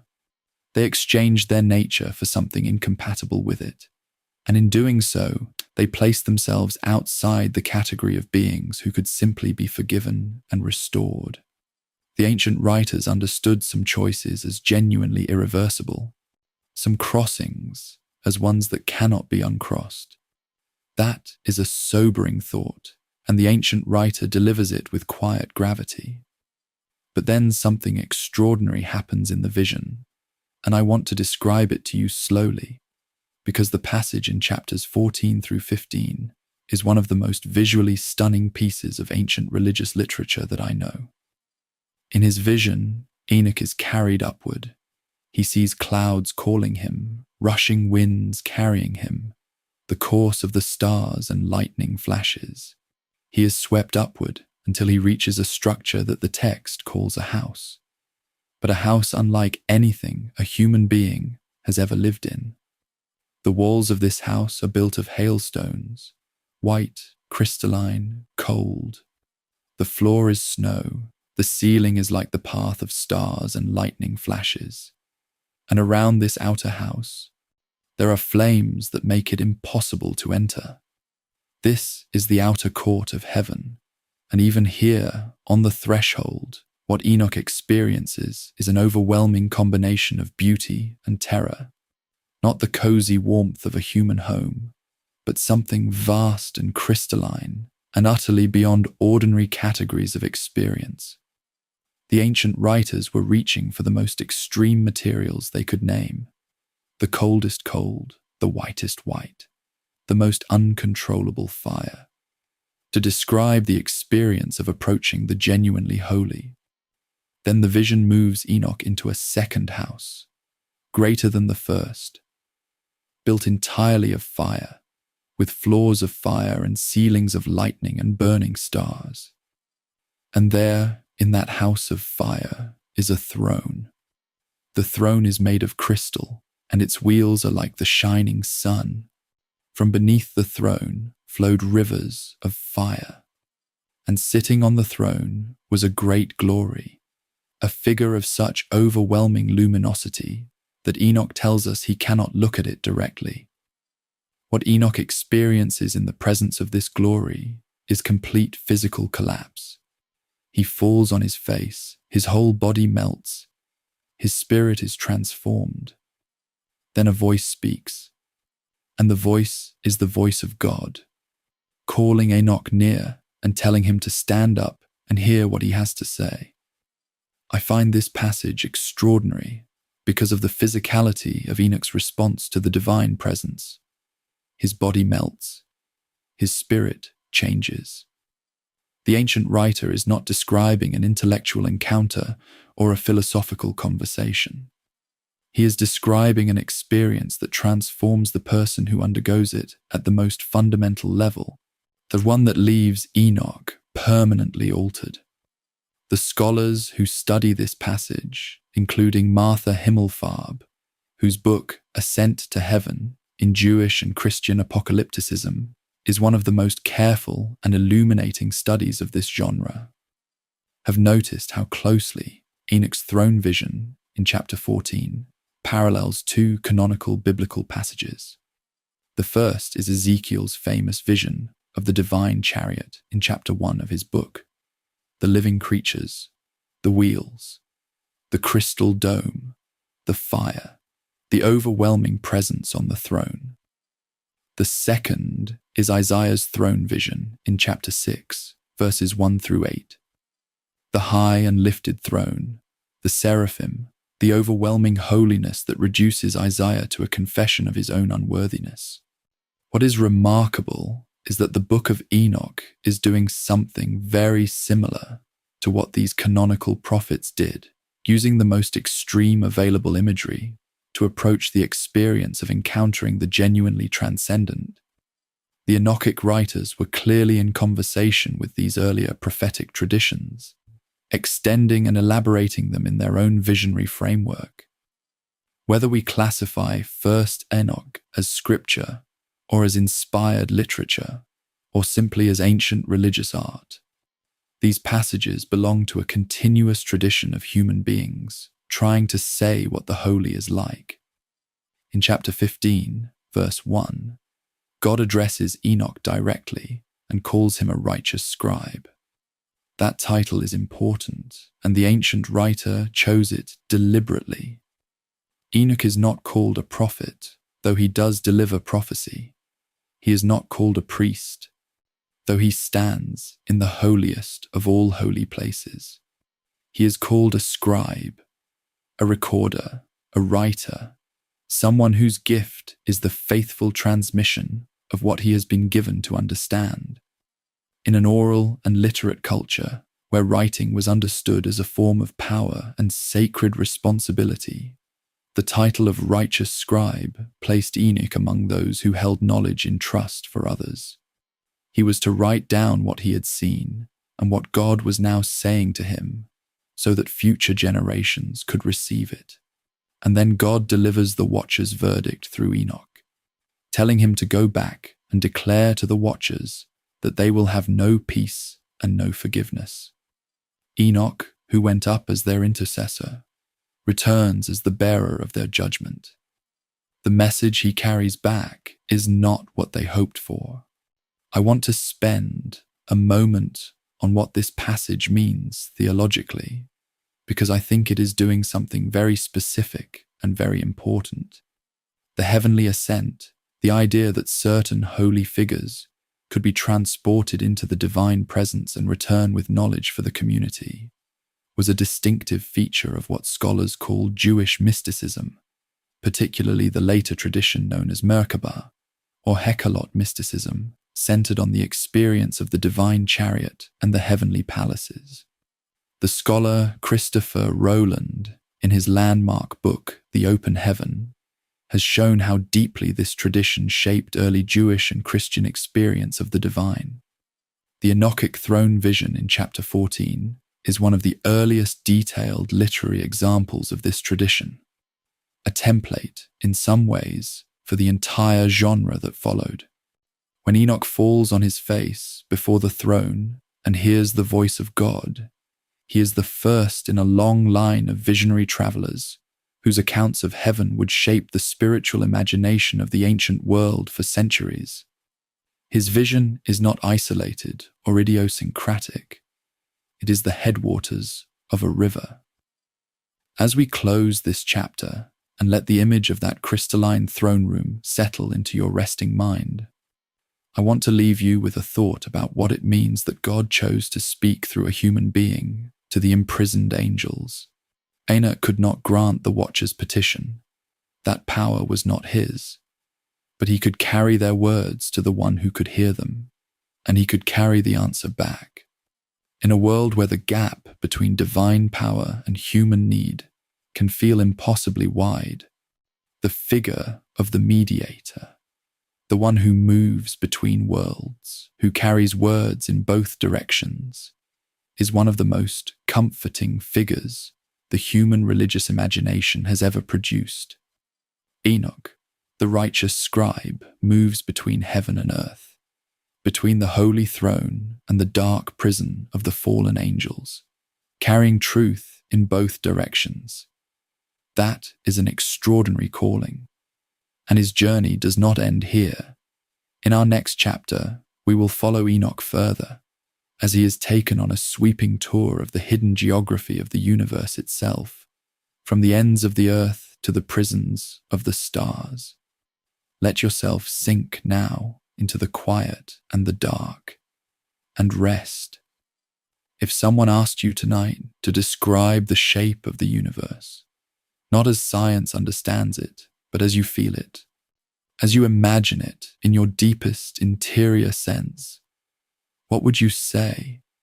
I suspect most of us carry a kind of intuitive cosmology that we rarely articulate, a felt sense of where we are in the larger order of things, of what lies at the edges of the known, of what kind of world we have been placed inside. The ancient writers had their own answer to that question, and in chapters 17 through 36 of 1st Enoch, the section often called the cosmic geography or the tour of the ends of the earth, they give us one of the most detailed and imaginatively elaborate accounts of the structure of the universe that any ancient text has produced. Tonight, I want to walk with you through that ancient map, not as a scientific document. The ancient writers were not astronomers in our sense, but as a visionary account of a universe that is morally ordered, where every region has a meaning and every boundary has a purpose. I think you will find that this ancient geography, for all its strangeness, is trying to answer some of the same questions we still ask when we look up at the night sky. After his experience before the divine throne, Enoch is taken on a journey. The angels carry him to the four corners of the universe, and what he sees along the way is described in vivid, specific, almost catalogue-like detail. Chapter 17 begins the journey, and the first thing I want to share with you is that the landscape Enoch travels through is not the landscape of the ordinary world. It is a landscape built of extremes, mountains of impossible materials, rivers of fire, regions of darkness so complete that it functions almost as a physical substance. The ancient writers understood that the hidden parts of the world, the parts beyond human travel and human sight, would be made of the most extreme versions of what human beings already knew. Where the human world has ordinary mountains of stone and earth, The hidden world has mountains of iron, copper, silver, gold, tin, and lead. The text in chapter 18, verse 6, gives us this specific list of metals, and what strikes me about it is the way it combines the familiar and the fantastic. These are real materials that ancient metalworkers knew and worked with every day. And yet here they form mountains at the edge of the universe. I'm on a scale that no human craftsman could ever approach. Then Enoch comes to a place that the text describes in chapter 18, verses 14 through 16, as the prison of the stars and the heavenly host. He sees great burning columns of fire, and chained within them are the stars that had transgressed. Stars understood here not as astronomical objects in our modern sense, but as heavenly beings, as part of the celestial host that was supposed to move in perfect order through its appointed paths. These are the stars that deviated from their courses, and they are imprisoned here at the edge of the cosmos until the final judgment, just as the watchers are imprisoned beneath the earth. I find it illuminating that the Book of Enoch imagines even the cosmic order, the movements of the stars, the circuits of the heavens, as something that can be transgressed, as something that is governed by law, and as something whose transgressors are held accountable. The ancient universe in 1st Enoch is not a place of arbitrary natural forces. It is a morally structured cosmos, where deviation from the appointed order has consequences at every level, from the smallest angel to the largest star. Now I want to take you to what I think is the most theologically significant place in Enoch's cosmic tour, the realm of the dead. In chapter 22, verses 1 through 14, Enoch is shown a great hollow mountain in the west. Inside this mountain are 4 hollow chambers, and in each chamber dwell the spirits of the dead, divided according to their moral condition in life. The righteous dead have a bright spring of water and are at rest. The sinners who were never punished in life wait in a different chamber for their eventual judgment. Those who cried out against the living, those who were murdered or died violently through injustice, wait in yet another chamber, crying out until the day when their cases are fully adjudged.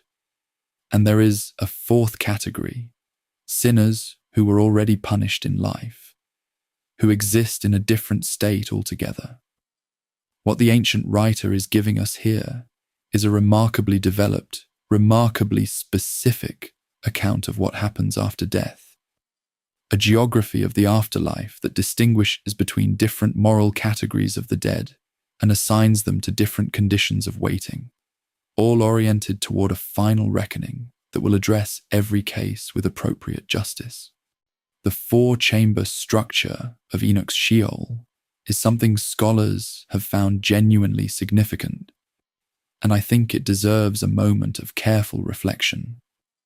The Hebrew Bible itself is relatively reticent about the afterlife.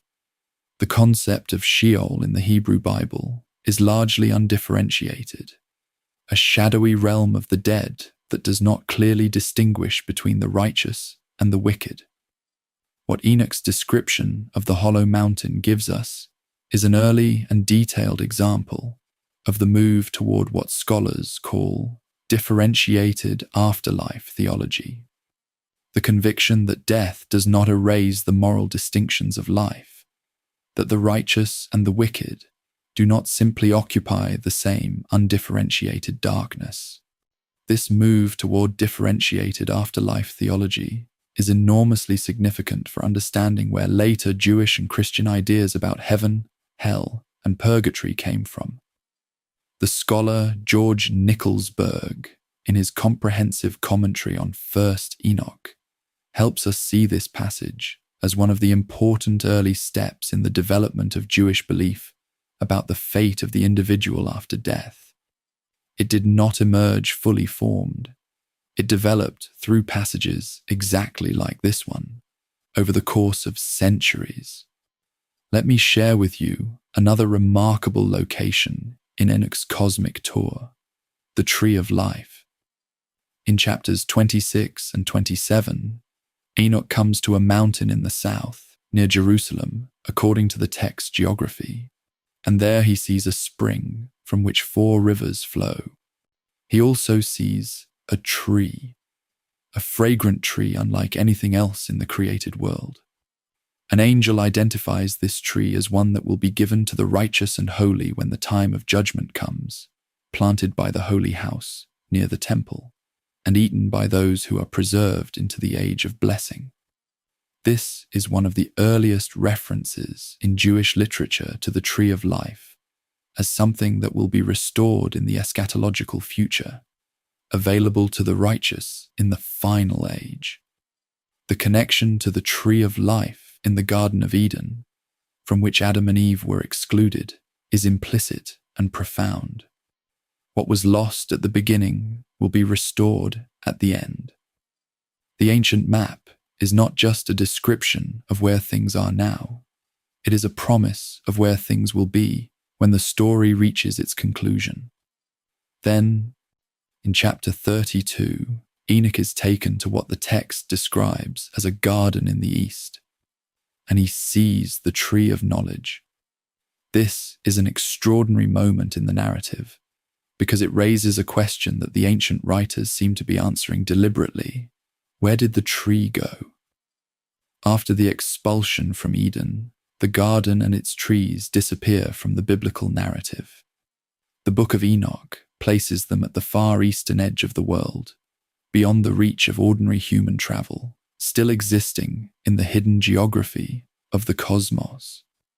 The tree of knowledge that Adam and Eve were forbidden to eat from prematurely is still there, preserved in the cosmic east, waiting.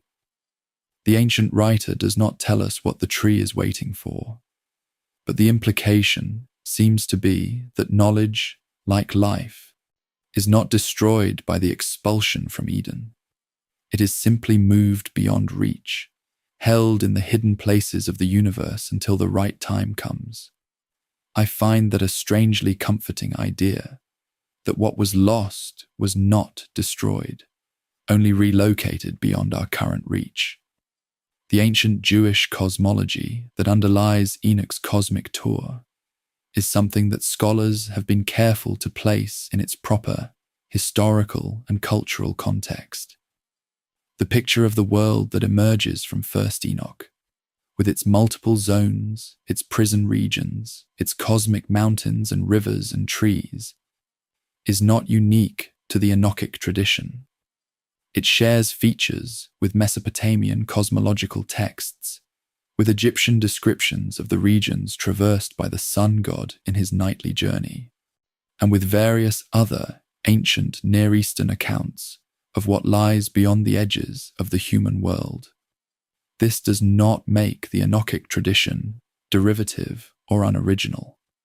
It means that the ancient writers were working within a shared set of cosmological intuitions and shaping those intuitions in a distinctively Jewish, distinctively theological direction.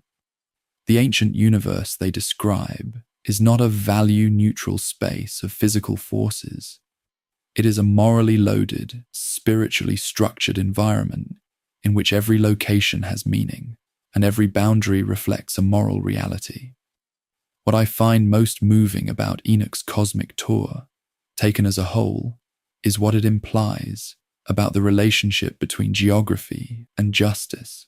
For the ancient writers, the hidden regions of the universe are not random or arbitrary. They are organized precisely around the question of what happens to moral transgression. The stars that deviated from their courses are imprisoned in fire. The watchers are bound beneath the earth. Azazel is buried under rocks in the desert of Dudael.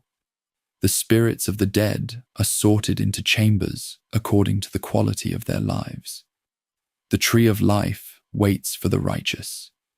Even the cosmos itself is structured around the conviction that actions have consequences, that moral reality is embedded in the physical structure of the universe, and that nothing, no transgression, no suffering, no injustice, simply disappears into meaningless space.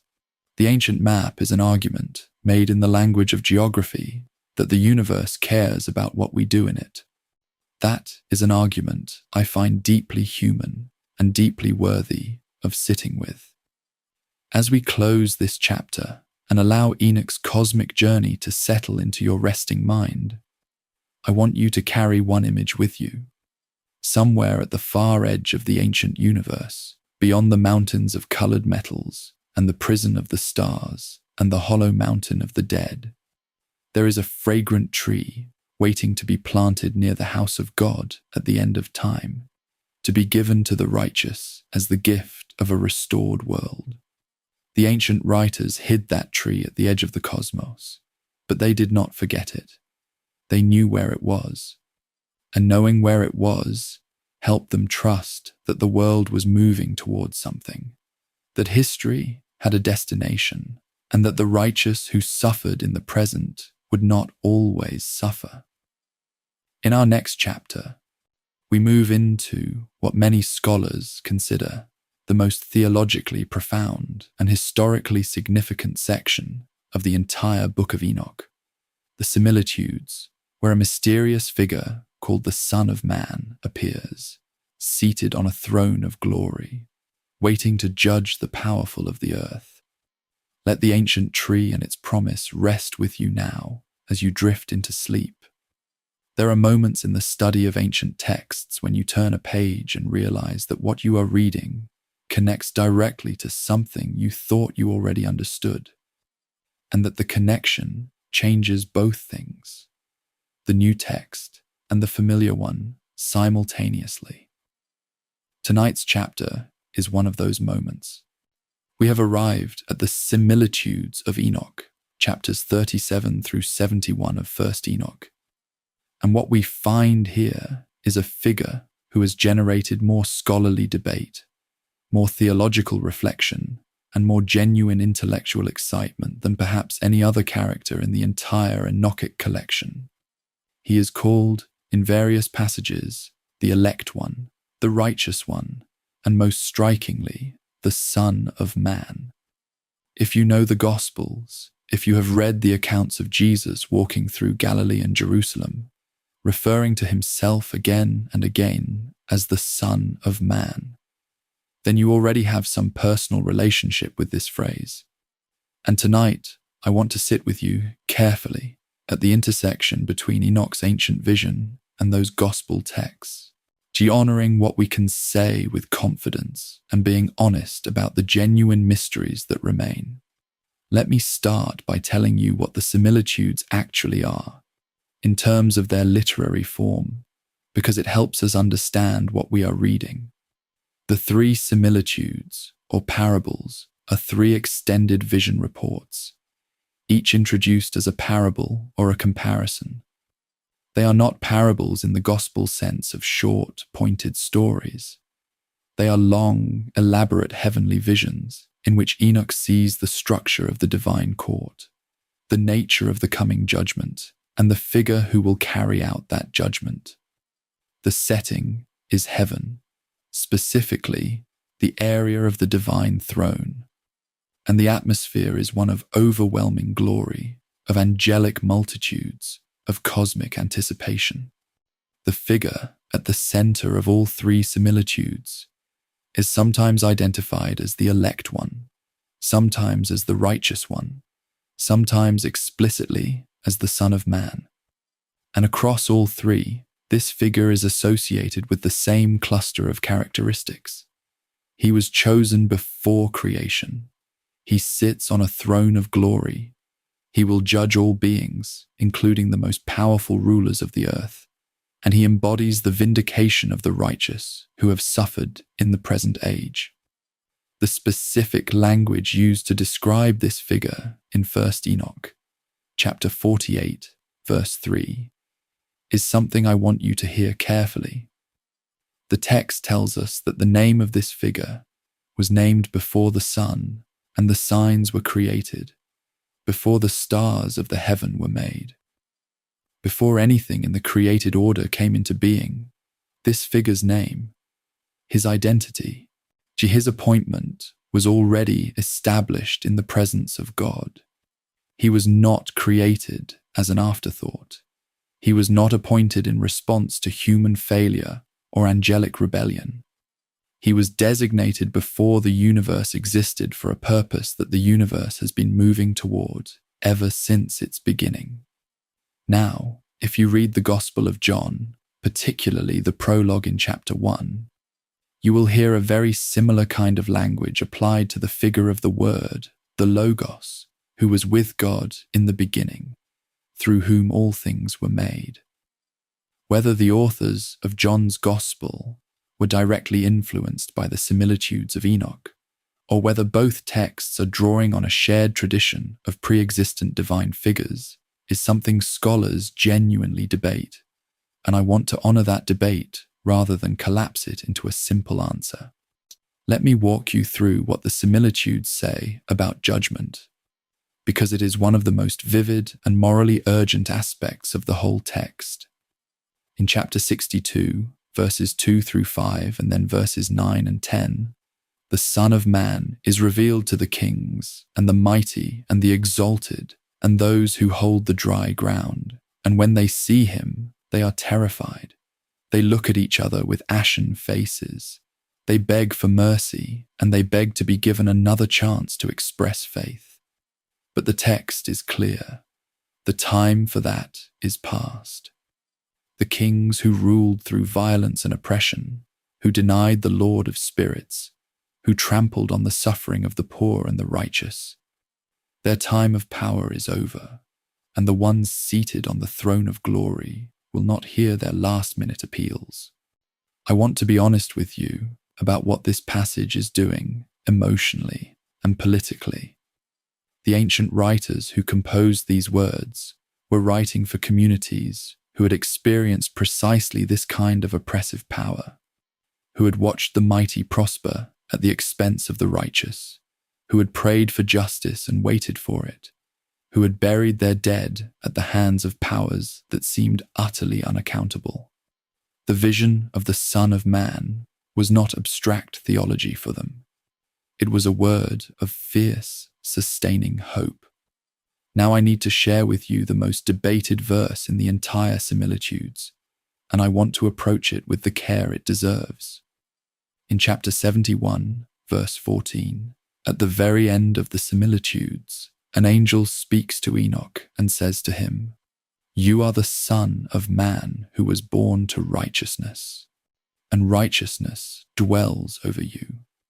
Some scholars read this as Enoch being identified with the Son of Man who appeared in the earlier visions, that Enoch himself, the translated patriarch, is ultimately revealed to be the pre-existent figure who will sit on the throne of judgment. Other scholars, including John Collins and James Vanderkam, debate this interpretation vigorously. Collins, in his landmark work, The Scepter and the Star, has argued that this identification at the end of the similitudes is genuine and that it represents a remarkable claim. A human patriarch elevated to the position of cosmic judge. Vanderkam has read the passage differently, suggesting that the identification may be more nuanced than it first appears. The honest answer is that this remains an open scholarly question, one of the genuinely unresolved puzzles of Enochic studies, and I think that honesty serves us better than false certainty in either direction. The connection between the Son of Man in the similitudes and Jesus' use of that same title is something that cannot be avoided, and it should not be avoided, because it is one of the most significant questions in the study of early Christianity. Jesus uses the phrase Son of Man more than any other self-designation in the Gospels. We see it in Matthew chapter 24, verse 30, in Matthew chapter 26, verse 64, in Mark chapter 14, verse 62, and in many other places. In most of these passages, the Son of Man is a figure coming on the clouds, associated with judgment, with the fulfillment of a divine purpose, with authority over all creation. The closest Old Testament parallel to this usage is Daniel chapter 7, verses 13 and 14. The famous vision of one like a son of man coming with the clouds of heaven and receiving from the Ancient of Days an everlasting dominion. But the similitudes of Enoch describe a figure much more developed, much more specific in his role as judge and advocate for the righteous than Daniel's single verse-and-a-half vision. Many scholars, including Collins, have argued that the similitudes represent an important background for understanding Jesus' use of the title, even if the precise nature of the relationship is debated. And here is the complication that makes this particularly fascinating. As I mentioned in an earlier chapter, the similitudes are the only section of First Enoch for which no fragments were found among the Dead Sea Scrolls at Qumran. The absence of the similitudes at Qumran has led scholars like Milik to propose a later date for this section, possibly early in the Common Era, which would make it roughly contemporary with, or even later than the earliest Christian texts. Van der Kam and others have argued for an earlier date, pointing to internal evidence in the text itself. If the similitudes were composed before the New Testament documents, then it is possible that early Christians, including perhaps Jesus himself, were familiar with this portrait of the pre-existent, enthroned Son of Man. If the similitudes were composed later, then perhaps both traditions were developing similar ideas from a shared pool of earlier material, including Daniel chapter 7. The honest scholarly answer, which the field has not fully resolved, is that we do not know with certainty. And in the face of that genuine uncertainty, humility is more intellectually honest than confident claims in either direction. What I can say with complete confidence is this: the similitudes of Enoch give us the most fully developed portrait of a pre-existent, heavenly, judging Son of Man in all of ancient Jewish literature from this period. Whatever we conclude about the precise relationship between the similitudes and the Gospels, the figure described in chapters 37 through 71 of First Enoch is a genuine and significant presence in the theological imagination of Second Temple Judaism. The scholar Gabriele Boccaccini, in his edited volume Enoch and the Messiah, Son of Man, and has gathered contributions from scholars across the spectrum to explore exactly these questions, and what emerges from that conversation is a picture of enormous theological creativity and diversity in the period that gave birth to both Christianity and Rabbinic Judaism. The Son of Man in the similitudes is not a curiosity or a footnote. He is a central figure in one of the most important theological conversations of the ancient world. Let me share with you what I find most moving about this figure, personally, after spending time with these texts. The Son of Man in the similitudes is consistently presented as the defender of those who have no earthly defender. In chapter 48, the text says that the elect one will be the staff of the righteous and the light of the Gentiles and the hope of those who are troubled in heart. He is not primarily a figure of power for power's sake. He is primarily a figure of power on behalf of those who have none. The kings and the mighty are terrified when they see him, not because he enjoys their terror, but because they have spent their lives using their power against the very people he was designated before creation to protect. The reversal of the similitudes, the exaltation of the righteous and the humiliation of the powerful, is not about revenge. It is about the restoration of an order that was always meant to be, one in which the dignity of every human being is recognized and honored and protected. That vision of cosmic justice on behalf of the vulnerable is, I think, one of the most beautiful things in the entire Enochic collection. As we close this chapter, And I want you to rest with the image of that pre-existent name, the name that was spoken before the sun was created, before the stars were set in their places, before the first morning light fell on the first garden. The ancient writers of the similitudes believed that the answer to the world's injustice was not improvised. It was not God looking at human suffering and scrambling to respond. It was planned, named, appointed, designated before the world began. The figure who will sit on the throne of glory and vindicate the suffering righteous was always coming. The suffering was not overlooked, and the delay was not indifference. The answer was already named, already present in the divine intention from before the first day. I find great peace in that ancient conviction, regardless of how we understand the precise identity of the figure the ancient writers were describing.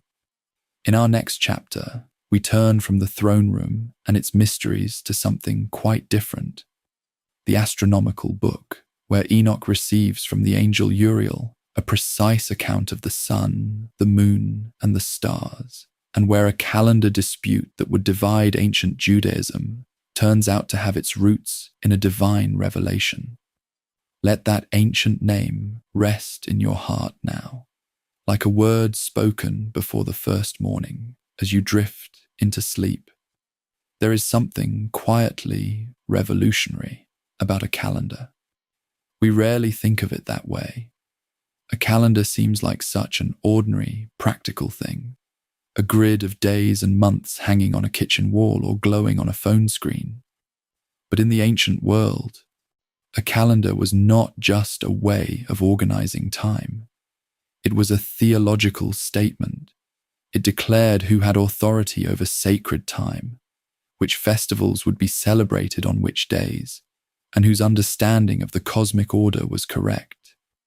Tonight, I want to take you into what scholars call the astronomical Book of First Enoch, chapters 72 through 82. And I want to share with you how a set of ancient descriptions of the sun and moon and stars sits at the center of one of the most socially divisive disputes in all of Second Temple Jewish history. What I find remarkable about this section of the Book of Enoch is how it takes the most abstract possible subject, the movements of celestial bodies, and turns it into a story about community identity, religious authority, and the deepest convictions about how God ordered the universe. Let me walk you gently through that story tonight, at whatever pace suits the quiet hour. The astronomical book is almost certainly one of the oldest sections of the entire Enochic collection. The Dead Sea Scroll fragments corresponding to this section, catalogued as 4Q208 through 4Q211, may reach back as far as the 3rd century before Christ, making this material potentially older than most of the later Enochic sections. The Aramaic fragments found at Qumran preserve portions of these astronomical descriptions, and scholars Ibert Titchelar and Florentino Garcia Martinez have worked carefully with these materials to help us understand their antiquity and their character. The astronomical book opens with Enoch receiving a heavenly guide for this portion of his journey. And the guide is the angel Uriel, the same figure who was sent in the earlier narrative to warn Noah of the coming flood. Here, Uriel's role is entirely different. He is not a messenger of warning. He is a cosmic teacher, a guide through the structure of the heavens, explaining to Enoch with great precision how the sun moves through its gates, how the moon waxes and wanes, and how the stars follow their appointed paths. Chapter 72, verse 1, names Uriel explicitly as the leader of all the celestial lights, and from that opening moment, the astronomical book presents the cosmos as a system of exquisite order governed according to divine law. Let me describe to you what the structure of the cosmos looks like according to this section of First Enoch, because it is genuinely fascinating as an ancient way of understanding the sky. The sun and moon are described as passing through a series of gates, 6 gates in the east and 6 gates in the west, arrayed along the horizon. Throughout the year, the sun rises and sets through different gates, spending varying amounts of time in each, and this movement through the gates accounts for the changing lengths of days and nights across the seasons. The moon follows a similar system, though its rhythm is different. It waxes and wanes through its monthly cycle, adding or subtracting illumination day by day in a precise and measurable pattern that Uriel describes in careful detail across several chapters. What the ancient writer is doing here is something genuinely important. He is insisting that the movements of the heavenly bodies are not random or arbitrary, but lawful, predictable, and divinely ordered. The sky is not chaotic, it is governed. And the one who understands how it is governed understands something essential about the mind of the God who ordered it. Now here is where the astronomical book becomes most consequential for the communities that read it. At the heart of chapters 72 through 82 is a specific claim about time, that the true cosmic year, the year as God ordered it, consists of exactly 364 days, not 354 days, which is the length of the lunar year, the year measured by the cycles of the moon, and not 365.25 days, which is the length of the solar year as we understand it today. 364 days exactly, divisible into 4 seasons of 91 days each, and further divided into 13 weeks of 7 days each, with each season beginning on the same day of the week. This is a liturgically elegant system. It means that every festival, every new moon, every Sabbath falls on the same day of the week every year, without exception, without drift, without the need for the complicated intercalary adjustments that the lunar calendar requires. The ancient writer presents this 364-day solar calendar not as a human invention or a convenient approximation, but as the divinely revealed structure of time itself, shown to Enoch by the angel Uriel in the courts of heaven. Think about what it meant to a community to receive this calendar as divine revelation.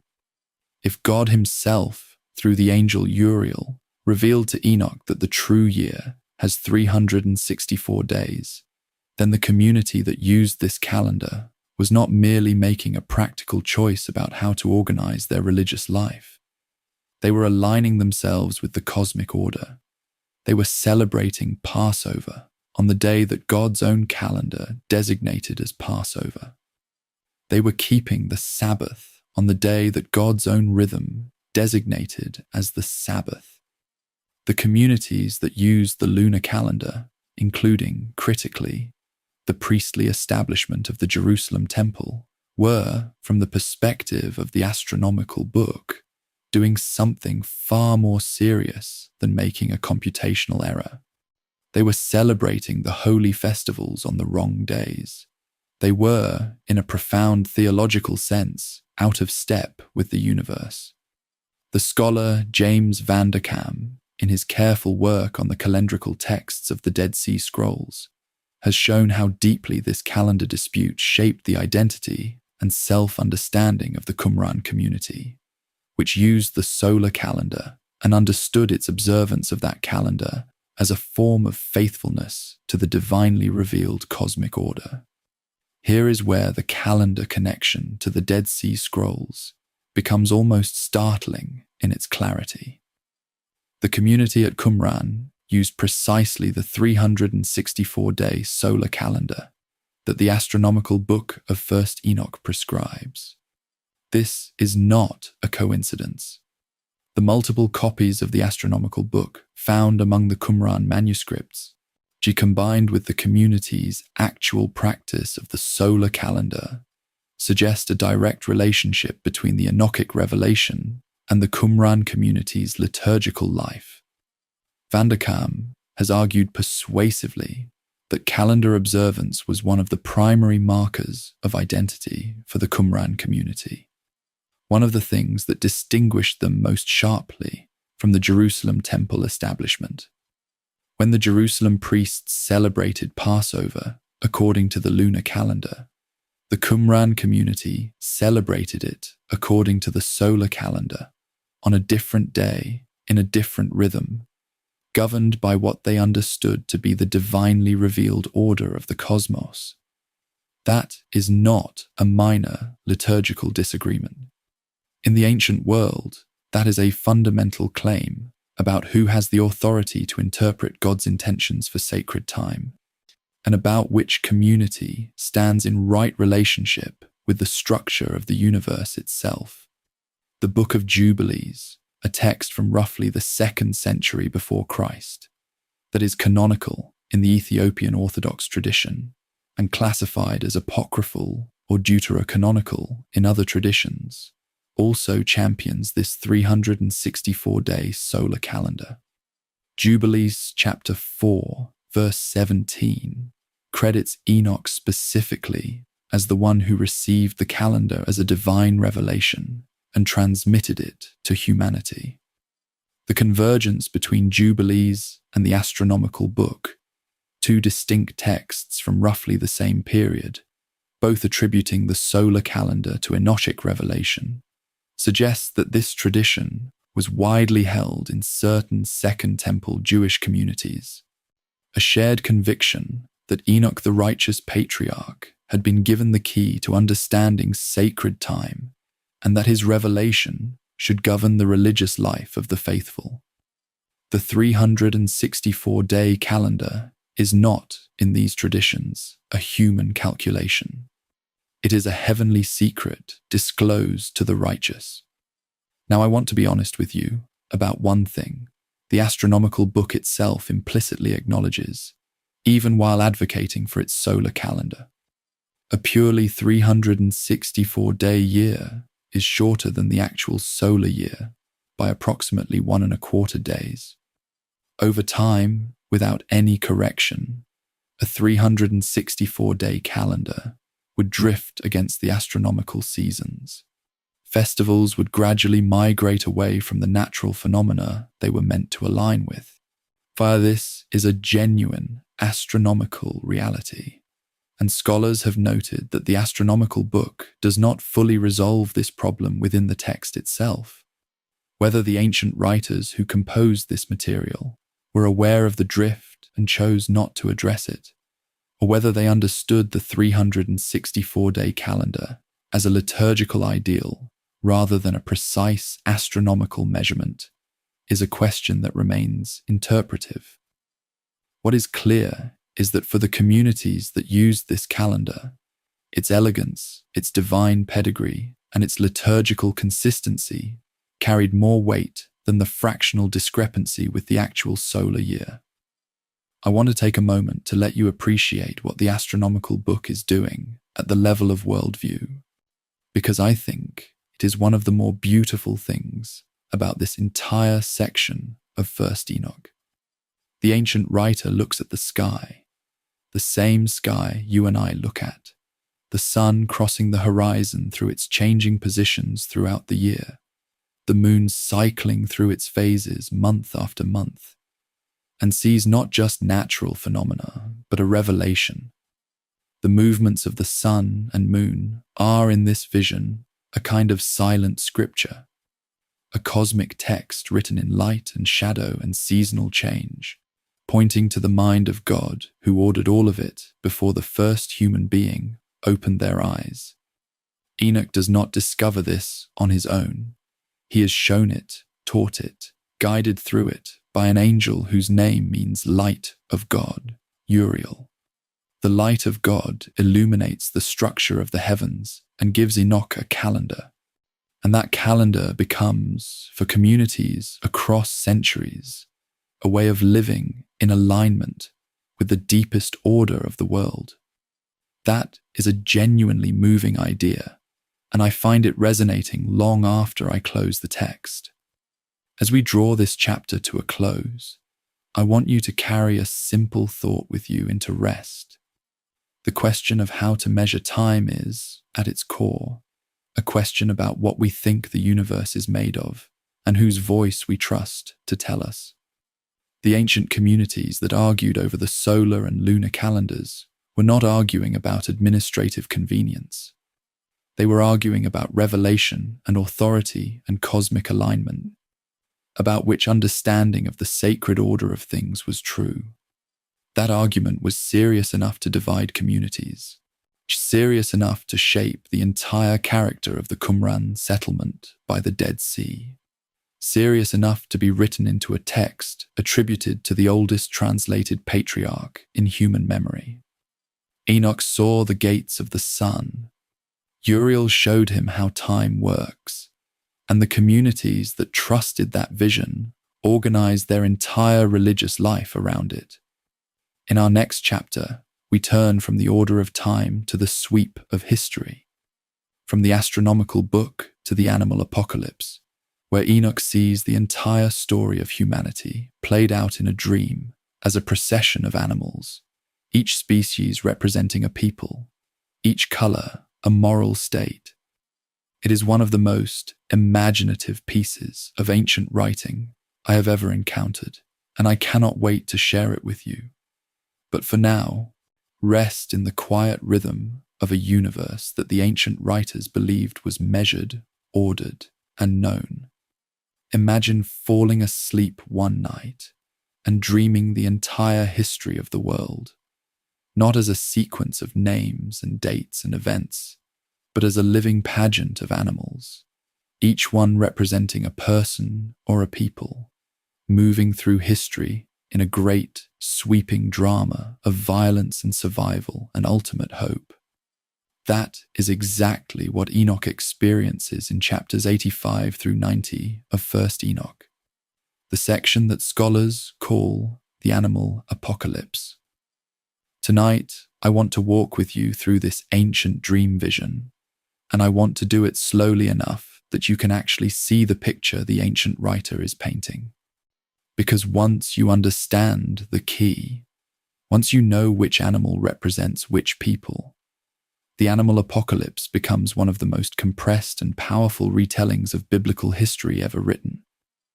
It is a remarkable piece of imaginative literature, and it carries within its animal imagery a theological message that is as urgent and as hopeful as anything else in the Enochic collection. Let me be your guide through this ancient dream tonight.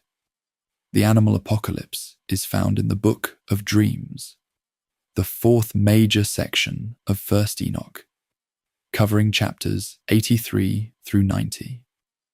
Before the animal apocalypse itself, in chapters 83 and 84, Enoch has a shorter dream vision showing the destruction of heaven and earth, a vision he shares with his grandfather, Mahalalel, who counsels him to pray that a remnant will survive. This shorter vision prepares the ground for the much larger animal apocalypse that follows. The scholar Patrick Tiller, who produced a detailed scholarly commentary on the animal apocalypse, has helped us understand this section as one of the most carefully structured pieces in the entire Enochic collection. Not a random series of images, but a deliberate and sequential retelling of history, from creation to the final judgment. John Collins, in his important work, The Apocalyptic Imagination, also gives this section serious attention, recognizing it as a masterwork of the apocalyptic literary tradition. Before we enter the dream itself, it is worth knowing that the Maccabean revolt, the Jewish uprising against Seleucid Greek oppression that began around 167 years before Christ, appears near the end of the animal apocalypse, which gives scholars a valuable tool for dating this section to approximately 165 to 160 BCE. Now let me give you the key to reading the animal apocalypse, because without it, the vision is simply bewildering. Israel and the Jewish people are represented throughout as white animals, white bulls, white sheep. Gentile nations, the peoples surrounding Israel, are represented as various wild animals: wolves, dogs, foxes, lions, eagles, ravens. The moral state of a figure is reflected in their color and their species. Righteous figures tend to be white. Sinful or corrupted figures darken in color or transform into more predatory species. Angels appear as men, a consistent convention in this text, derived from the broader biblical and Enochic tradition, where heavenly beings appear in human form. The Watchers and fallen angels appear first as stars that fall from heaven, and then transform into bulls, before fathering the monstrous offspring we met in earlier chapters. With that key in hand, the vision becomes a remarkably coherent and at times deeply moving narrative of the entire biblical story, told in animal imagery of startling vividness and precision.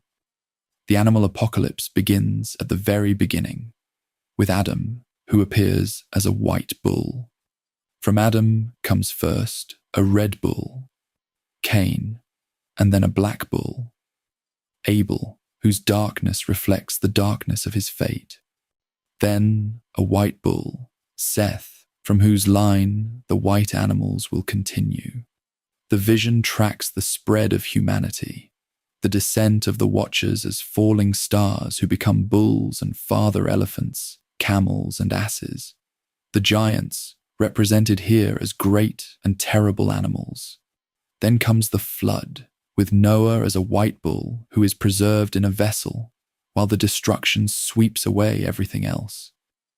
After the flood, Noah's sons produce the various peoples of the post-flood world, some white, some darkening, as they move further from righteousness.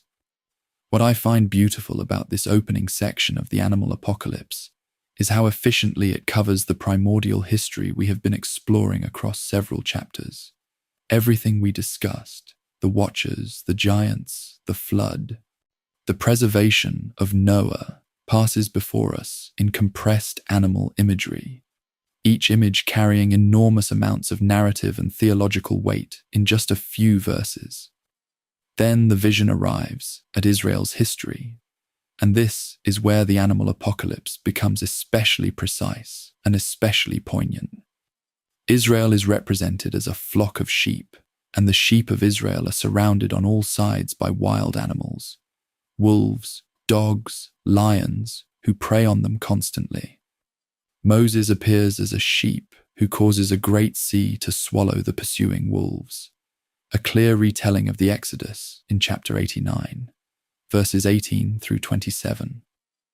The giving of the law at Sinai, the wandering in the wilderness, the entry into the promised land, the period of the judges, and the establishment of the monarchy, all of this passes before Enoch in animal form.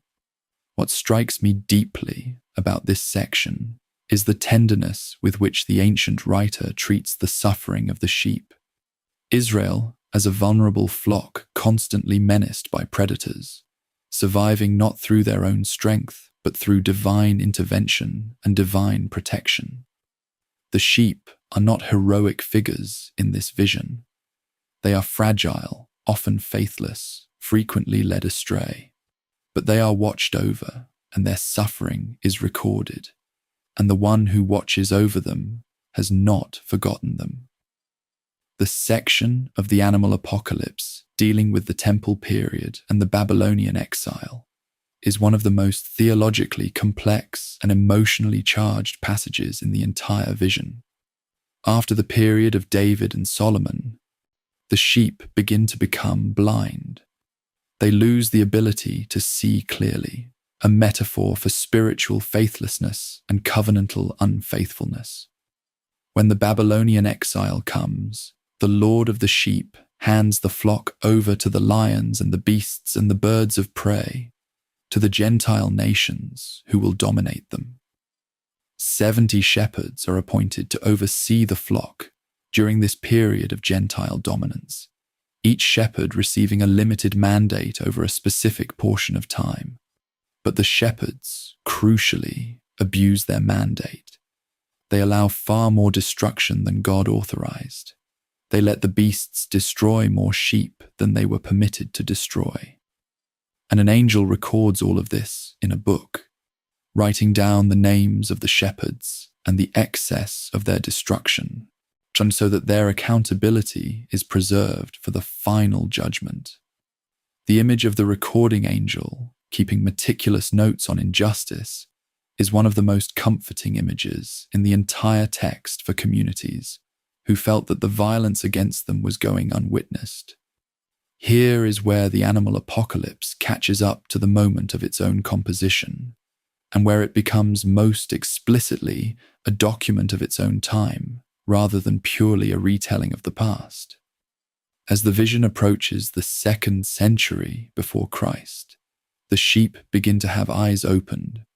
Some within Israel begin to see clearly again, to understand their situation, to cry out. And then, in chapter 90, verse 9, something happens that scholars identify as a clear reference to the Maccabean revolt. A lamb, small, new, young, suddenly sprouts a great horn, and with that horn, it begins to fight back against the predatory birds and beasts. Most scholars identify this lamb with the great horn as Judas Maccabeus, the military leader of the Jewish uprising against Seleucid Greek oppression in the 160s BCE.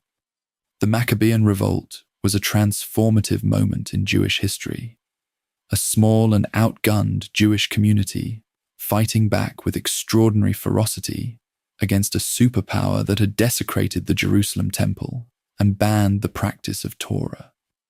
The animal apocalypse was almost certainly composed during or immediately after this revolt, and the lamb with the great horn is the author's way of saying, we see what is happening. We believe it is part of the larger story, and we believe it will not be the last word. What comes after the lamb with the great horn is a sequence that the ancient writer clearly understands as the beginning of the end, the approach of the final judgment. The Lord of the sheep comes to the earth, and the great sword of judgment is given to the sheep, and all the beasts and birds of prey flee before them. Then a great throne is set up in a pleasant land, and the Lord of the sheep sits on it and opens the books, all the books, including the record that the recording angel kept of the shepherd's excess violence and the destruction of the sheep. The imprisoned stars, the watchers, are brought out and judged. The 70 abusive shepherds are judged. And then something extraordinary happens that I want you to hold carefully. In chapter 90, verses 37 and 38, the animal apocalypse ends with a vision of transformation. A white bull is born, and all the beasts of the earth and all the birds of the sky are afraid of it and make petition to it, and all its species are transformed into white bulls. The sharp distinctions between Israel and the nations, between the sheep and the wild animals, are dissolved. All become white bulls. All return to the form of Adam, the original righteous human being. The end of history in this vision is universal restoration. I find the ending of the animal apocalypse one of the most genuinely hopeful passages in all of ancient Jewish literature, and I want to sit with it for a moment before we move on. The ancient writer who composed this vision lived in a time of extreme violence, extreme religious persecution, the extreme uncertainty about whether the Jewish people would survive the onslaught of Seleucid power.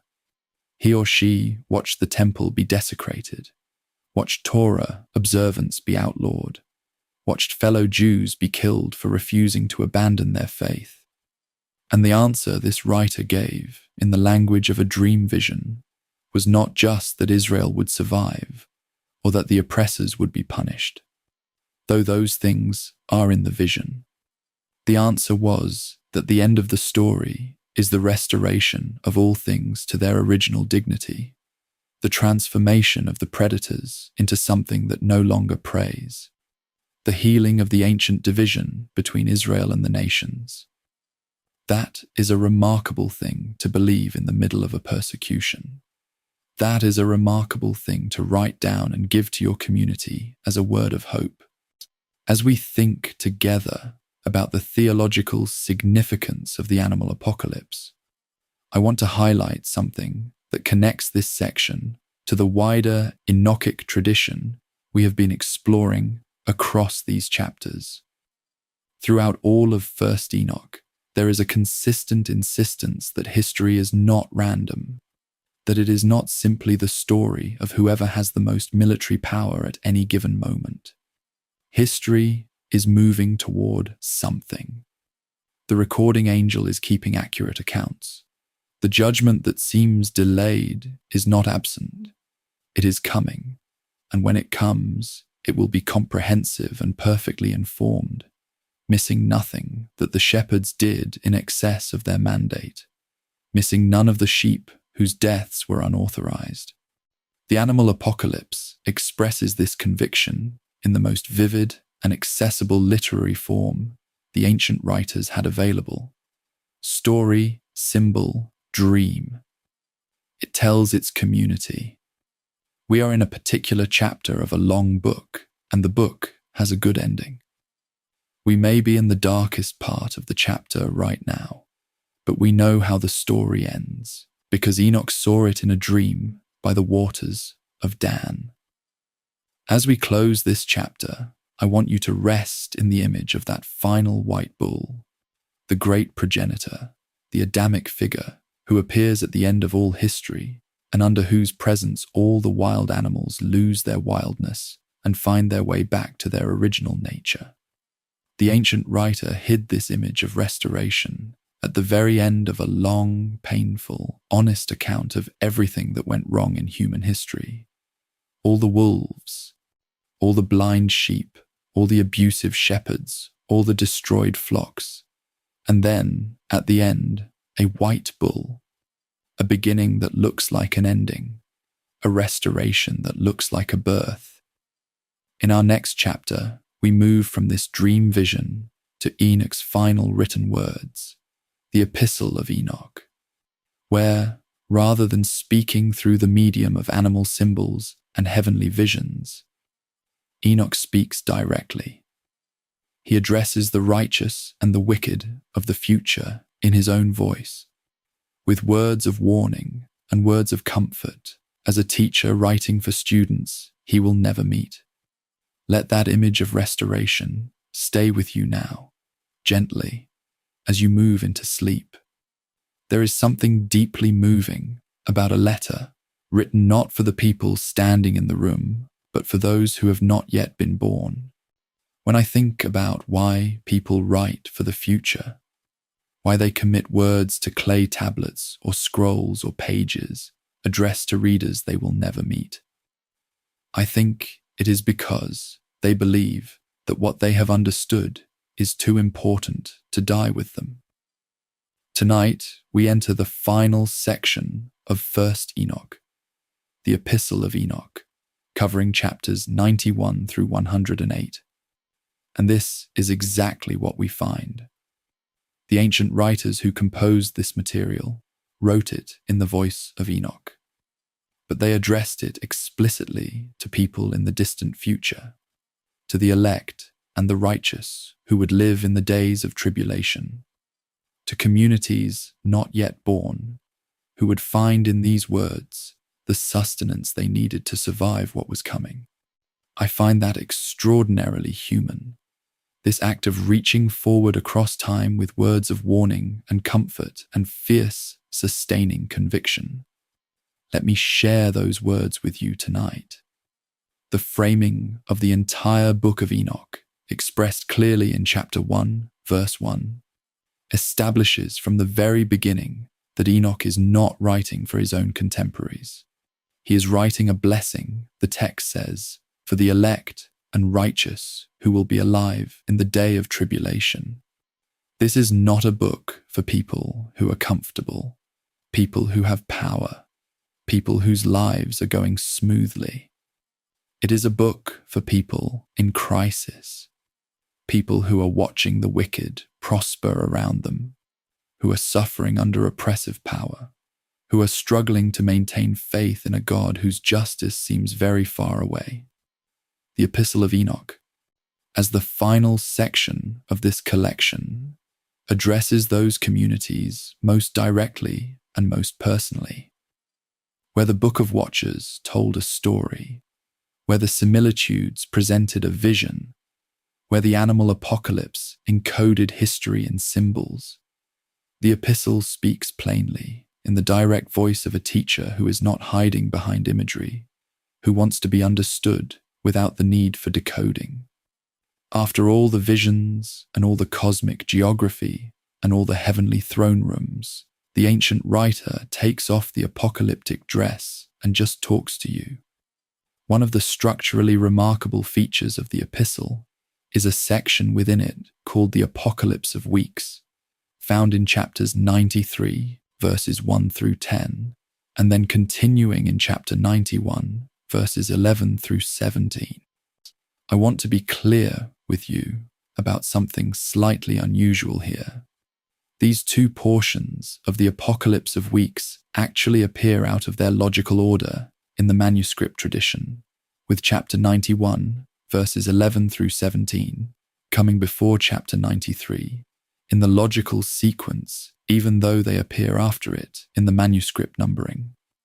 Scholars have debated whether this displacement was accidental, a scribal error at some point in the transmission, or whether it was intentional, perhaps a deliberate literary device. The honest answer is that this remains an open question, and I want to name that uncertainty rather than paper over it. What the Apocalypse of Weeks contains, once we reassemble its logical order, is a division of all human history into 10 great ages, called weeks. 7 of these weeks cover history up to the time of composition. The 8th, 9th, and 10th weeks describe the future, the time of righteous judgment, the time of the new creation, the time when sin is finally eliminated from the world forever.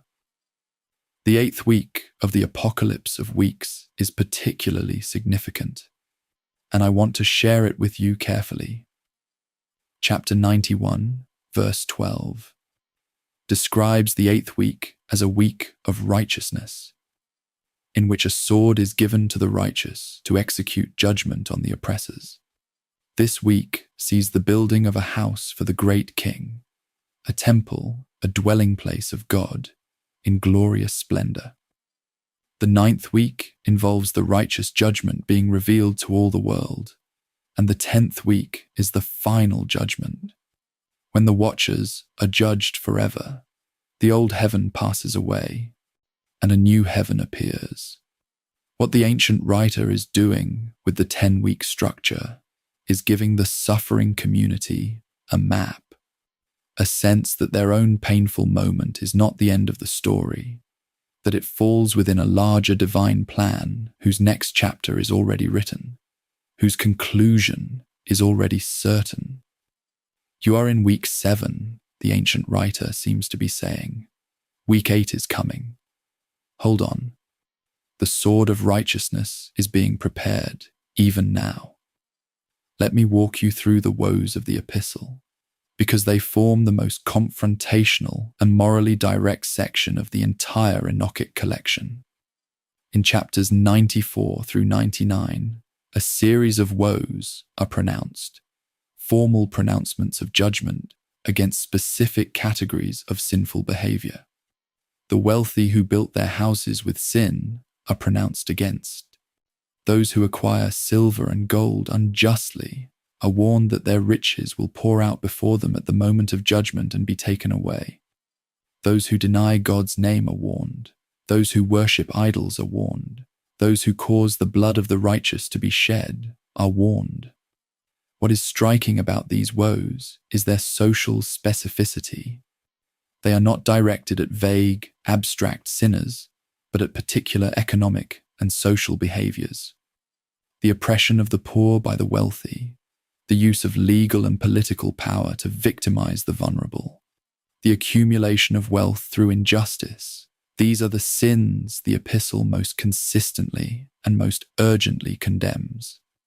George Nicholsberg, in his foundational commentary, has noted how clearly the epistle reflects the social tensions of Second Temple Judaism, and particularly the economic inequality between wealthy priestly elites and the poor communities whose suffering provided much of the emotional and theological energy of the Enochic tradition. One of the most theologically profound passages in the entire epistle comes in chapters 102 and 103. And I want to spend time with it because I believe it addresses something that troubles every human being who has ever tried to live faithfully in an unfair world. The sinners, we are told, believe that the righteous who die will simply die as they themselves will die, that death is the great equalizer, that there is no difference between the fate of the faithful and the fate of the wicked beyond the grave. They say in their hearts, as we die, so die the righteous, and what profit do they get from their deeds? This is not an abstract philosophical position. It is a lived experience of cynicism, the despair that comes from watching good people suffer and die while the unjust continue to prosper. The Epistle of Enoch does not dismiss this question. It names it honestly, quotes the sinner's reasoning accurately, and then answers it with fierce conviction. In chapter 102, verses 6 through 11, Enoch insists that the righteous dead are not lost, that their souls have ascended to heaven, that they are witnesses to what is happening on earth, that their names are written in God's presence. The death of the righteous is not the end of the righteous. It is a threshold. What the epistle says about the fate of the righteous dead is, I think, from one of the most important contributions the Enochic tradition makes to the development of Jewish afterlife theology. Chapter 104, verse 2, tells us that the righteous will shine as the lights of heaven, that they will illuminate the world in the same way that stars illuminate the night sky. They will be companions of the heavenly host, the angels, dwelling in the presence of the divine. This is a genuinely developed, genuinely beautiful vision of the afterlife as not mere survival, but glorification. Transformation into something luminous, something that contributes to the light of the world, rather than simply existing somewhere beyond it. The scholar N.T. Wright, in his monumental work, The Resurrection of the Son of God, she traces the development of Jewish resurrection and afterlife theology across the Second Temple period, and passages like this one from the epistle are part of the conversation he engages. The Enochic tradition was not peripheral to this theological development. It was one of its primary voices. I want to share with you something about the style of the epistle that I find genuinely moving as a piece of writing. After all the visions, the throne rooms, the mountains of metal, the animal pageants, the star prisons, the epistle speaks in the first person, in the voice of a teacher who is tired and certain and loving and fierce all at once. There is a directness to these chapters that the earlier sections of 1st Enoch do not always have. Enoch speaks here not as a traveller describing exotic places, but as a grandfather addressing grandchildren he loves, people he believes in, people he fears for, people he wants desperately to equip with the truth they need before the worst comes. He tells them what he knows. He tells them what he has seen. He warns the wicked with warnings that feel genuinely urgent, and he comforts the righteous with comfort that feels genuinely earned. Not cheap comfort that pretends the suffering isn't real, but comfort that has looked the suffering in the face and found something true enough to stand against it. As we think together, about what the Epistle of Enoch means in the context of the whole Enochic collection, I want to offer you a way of holding it that I find helpful. The entire Book of Enoch, from the Watchers through the Similitudes, through the astronomical book, through the animal apocalypse, has been building toward this final voice. The throne visions gave the community a picture of the ultimate authority before which all things are accountable. The cosmic geography showed them that the universe is morally structured, that transgression is imprisoned and righteousness is preserved. The similitudes gave them the figure of the Son of Man, who was designated before creation to be their advocate. The animal apocalypse showed them that their specific suffering had a place in the long sweep of divine purpose. And now, the epistle gives them what all of that cosmological and visionary architecture was building toward: a direct personal word. Here is what you need to know. Here is what I have seen. Here is what is coming. Hold on. Your cries are heard. Your names are written. You will shine like stars. As we close this chapter, I want you to rest in the simplicity of that final promise. Chapter 1, 104, verse 2. The righteous will shine as the lights of heaven. All the complexity of the Enochic cosmos, all the heavenly palaces and the imprisoned angels and the four-chambered Sheol and the pre-existent Son of Man, it all ultimately serves this single, simple word of hope, that the suffering of the righteous is not invisible, that it has been counted and remembered, that the one who walks with God and disappears into the divine presence leaves behind something, words, a record, a map, for those who come after. Enoch walked with God and was no more. But first, he wrote, and what he wrote has been circling the earth for more than 2,000 years, finding its way into the hands of people who needed it. In our next chapter, we move beyond 1st Enoch into the two other books that bear Enoch's name, 2nd Enoch and 3rd Enoch, where the legend of the translated patriarch grows into something that strains the very boundaries of what it means to be human. But for now, let these ancient words of luminous promise rest with you, gently, as you move into sleep. There are figures in the history of religion who seem to grow larger with time, whose stories, rather than contracting or fading as the centuries pass, expand and deepen and become more elaborate with each generation that touches them. Enoch is one of those figures. We have spent 13 chapters now tracing the extraordinary universe that grew from 4 verses in Genesis, following him through the heavenly throne room and the cosmic ends of the earth and the great drama of angelic rebellion and divine judgment. But tonight, I want to tell you that this is not where the story of Enoch ends. In fact, in 2 remarkable texts written after the main collection of 1st Enoch, the story of Enoch grows larger still, in ways that are astonishing, that push theological boundaries further than almost any other texts from the ancient and late ancient world, and that transform the quiet patriarch who walked with God into something that no reader of Genesis chapter 5 could possibly have anticipated. Tonight, we explore 2nd Enoch and 3rd Enoch, and we follow the legend of the translated man to its most extraordinary destination.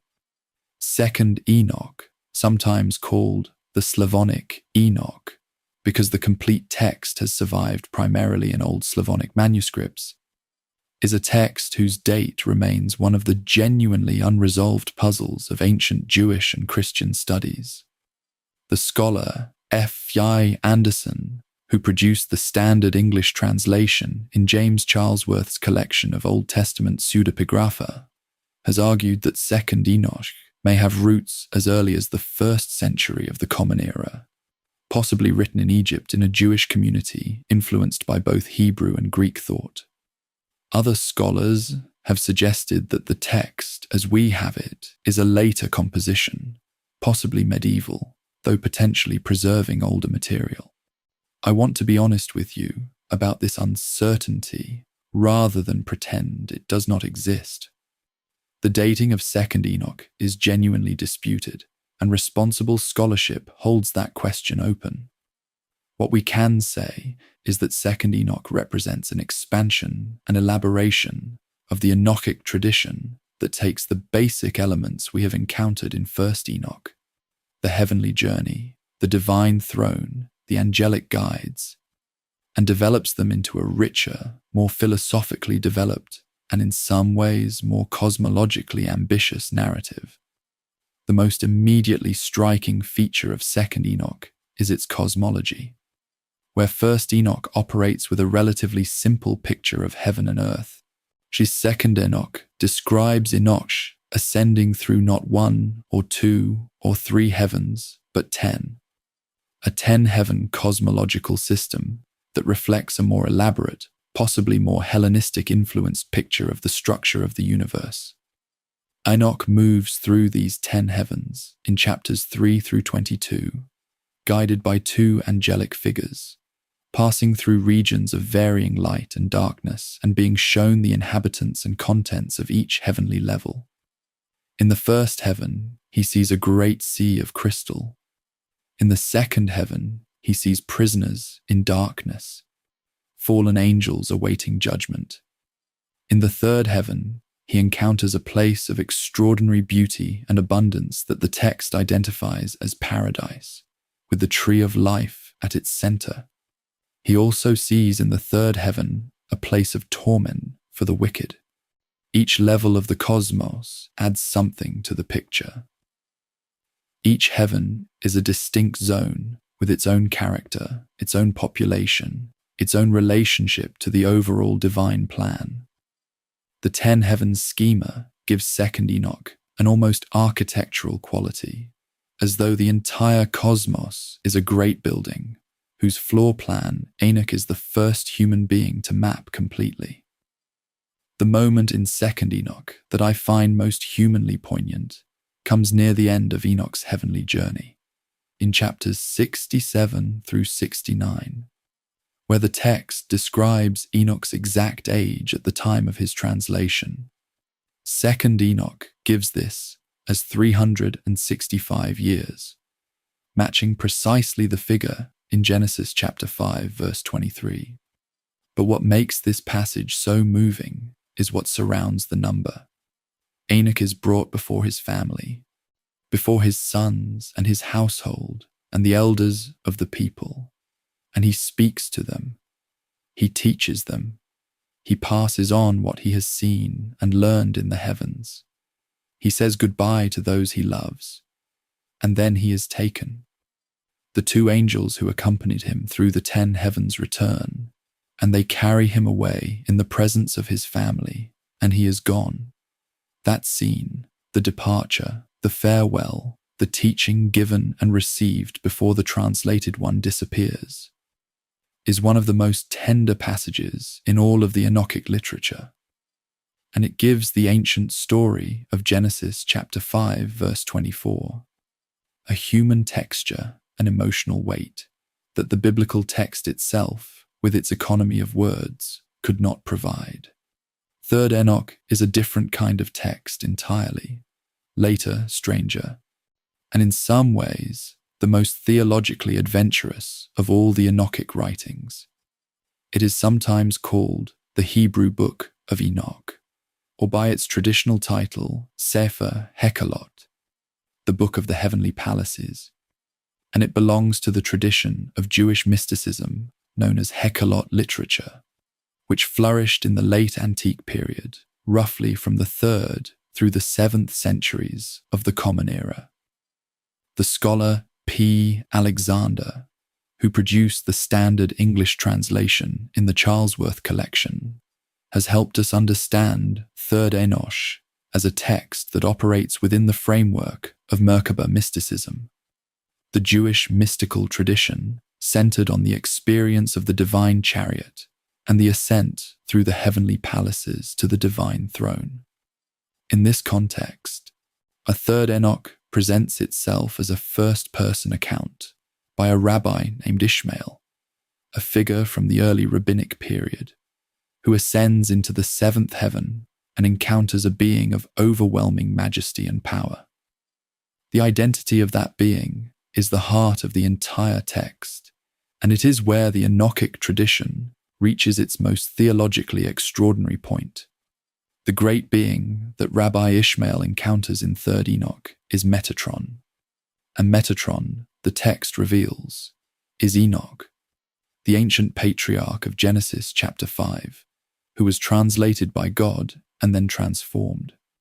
In chapters 4 through 10 of 3rd Enoch, Metatron describes his own transformation to Rabbi Ishmael. He was Enoch, the son of Jared. He walked with God. He was taken from among human beings, and then he was transformed. His flesh became flame.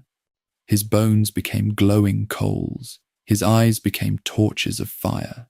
His hair became burning sparks. He grew to an enormous size, filling the universe in a way that only divine or near-divine beings can.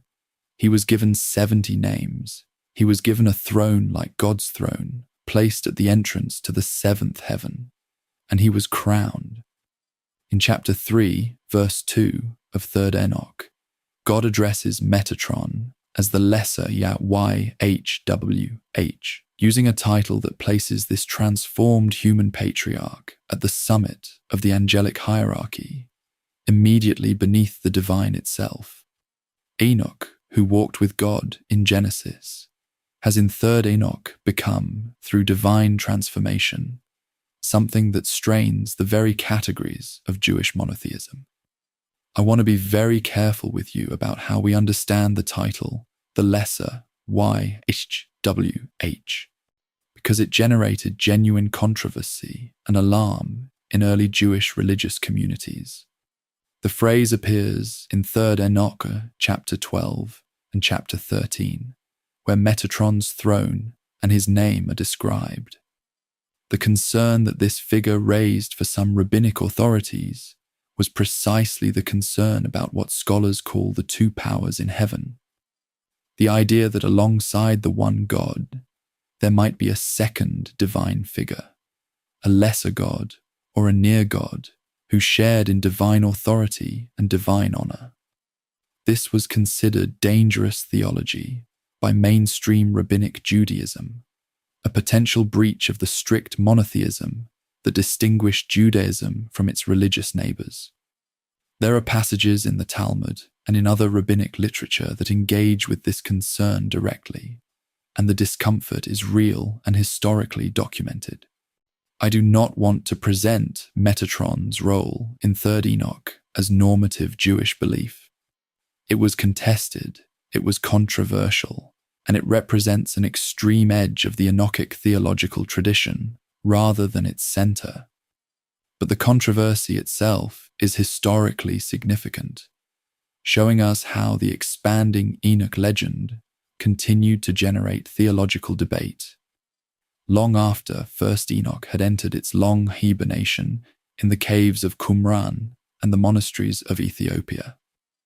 What I find most theologically fascinating about the trajectory from 1st Enoch to 2nd Enoch to 3rd Enoch is the direction of travel. In 1st Enoch, Enoch is a human being who is given access to heavenly spaces and heavenly knowledge. He ascends, he sees, he returns, he writes. He is unmistakably human. She marked by the physical collapse and transformation he undergoes in the presence of the divine throne. In 2nd Enoch, he begins to approach something more than human. He is taught the deepest secrets of the cosmos. He is given writing tablets by God himself. He is transformed in his appearance even before his final translation. And in 3rd Enoch, the transformation is complete. The human being who walked with God has become an angelic being of cosmic stature, crowned and enthroned, bearing the divine name, occupying a position of authority exceeded only by God himself. It is a remarkable trajectory, and it reflects a consistent impulse within certain streams of ancient Jewish mysticism. The conviction that the boundary between the human and the divine, while real and important, was not absolutely fixed. That a human being who walked closely enough with God could be drawn across that boundary into something that participated in the divine nature. The tradition of Hecalot mysticism, within which Third Enoch sits, is something that scholars like Christopher Rowland have traced carefully back through the earlier Enochic material. The heavenly palace visions of 1st Enoch, chapter 14, those crystalline halls and fiery thrones that Enoch approached with trembling, are, in a very real sense, the ancestors of the elaborate palace and throne visions of the Hecalot texts.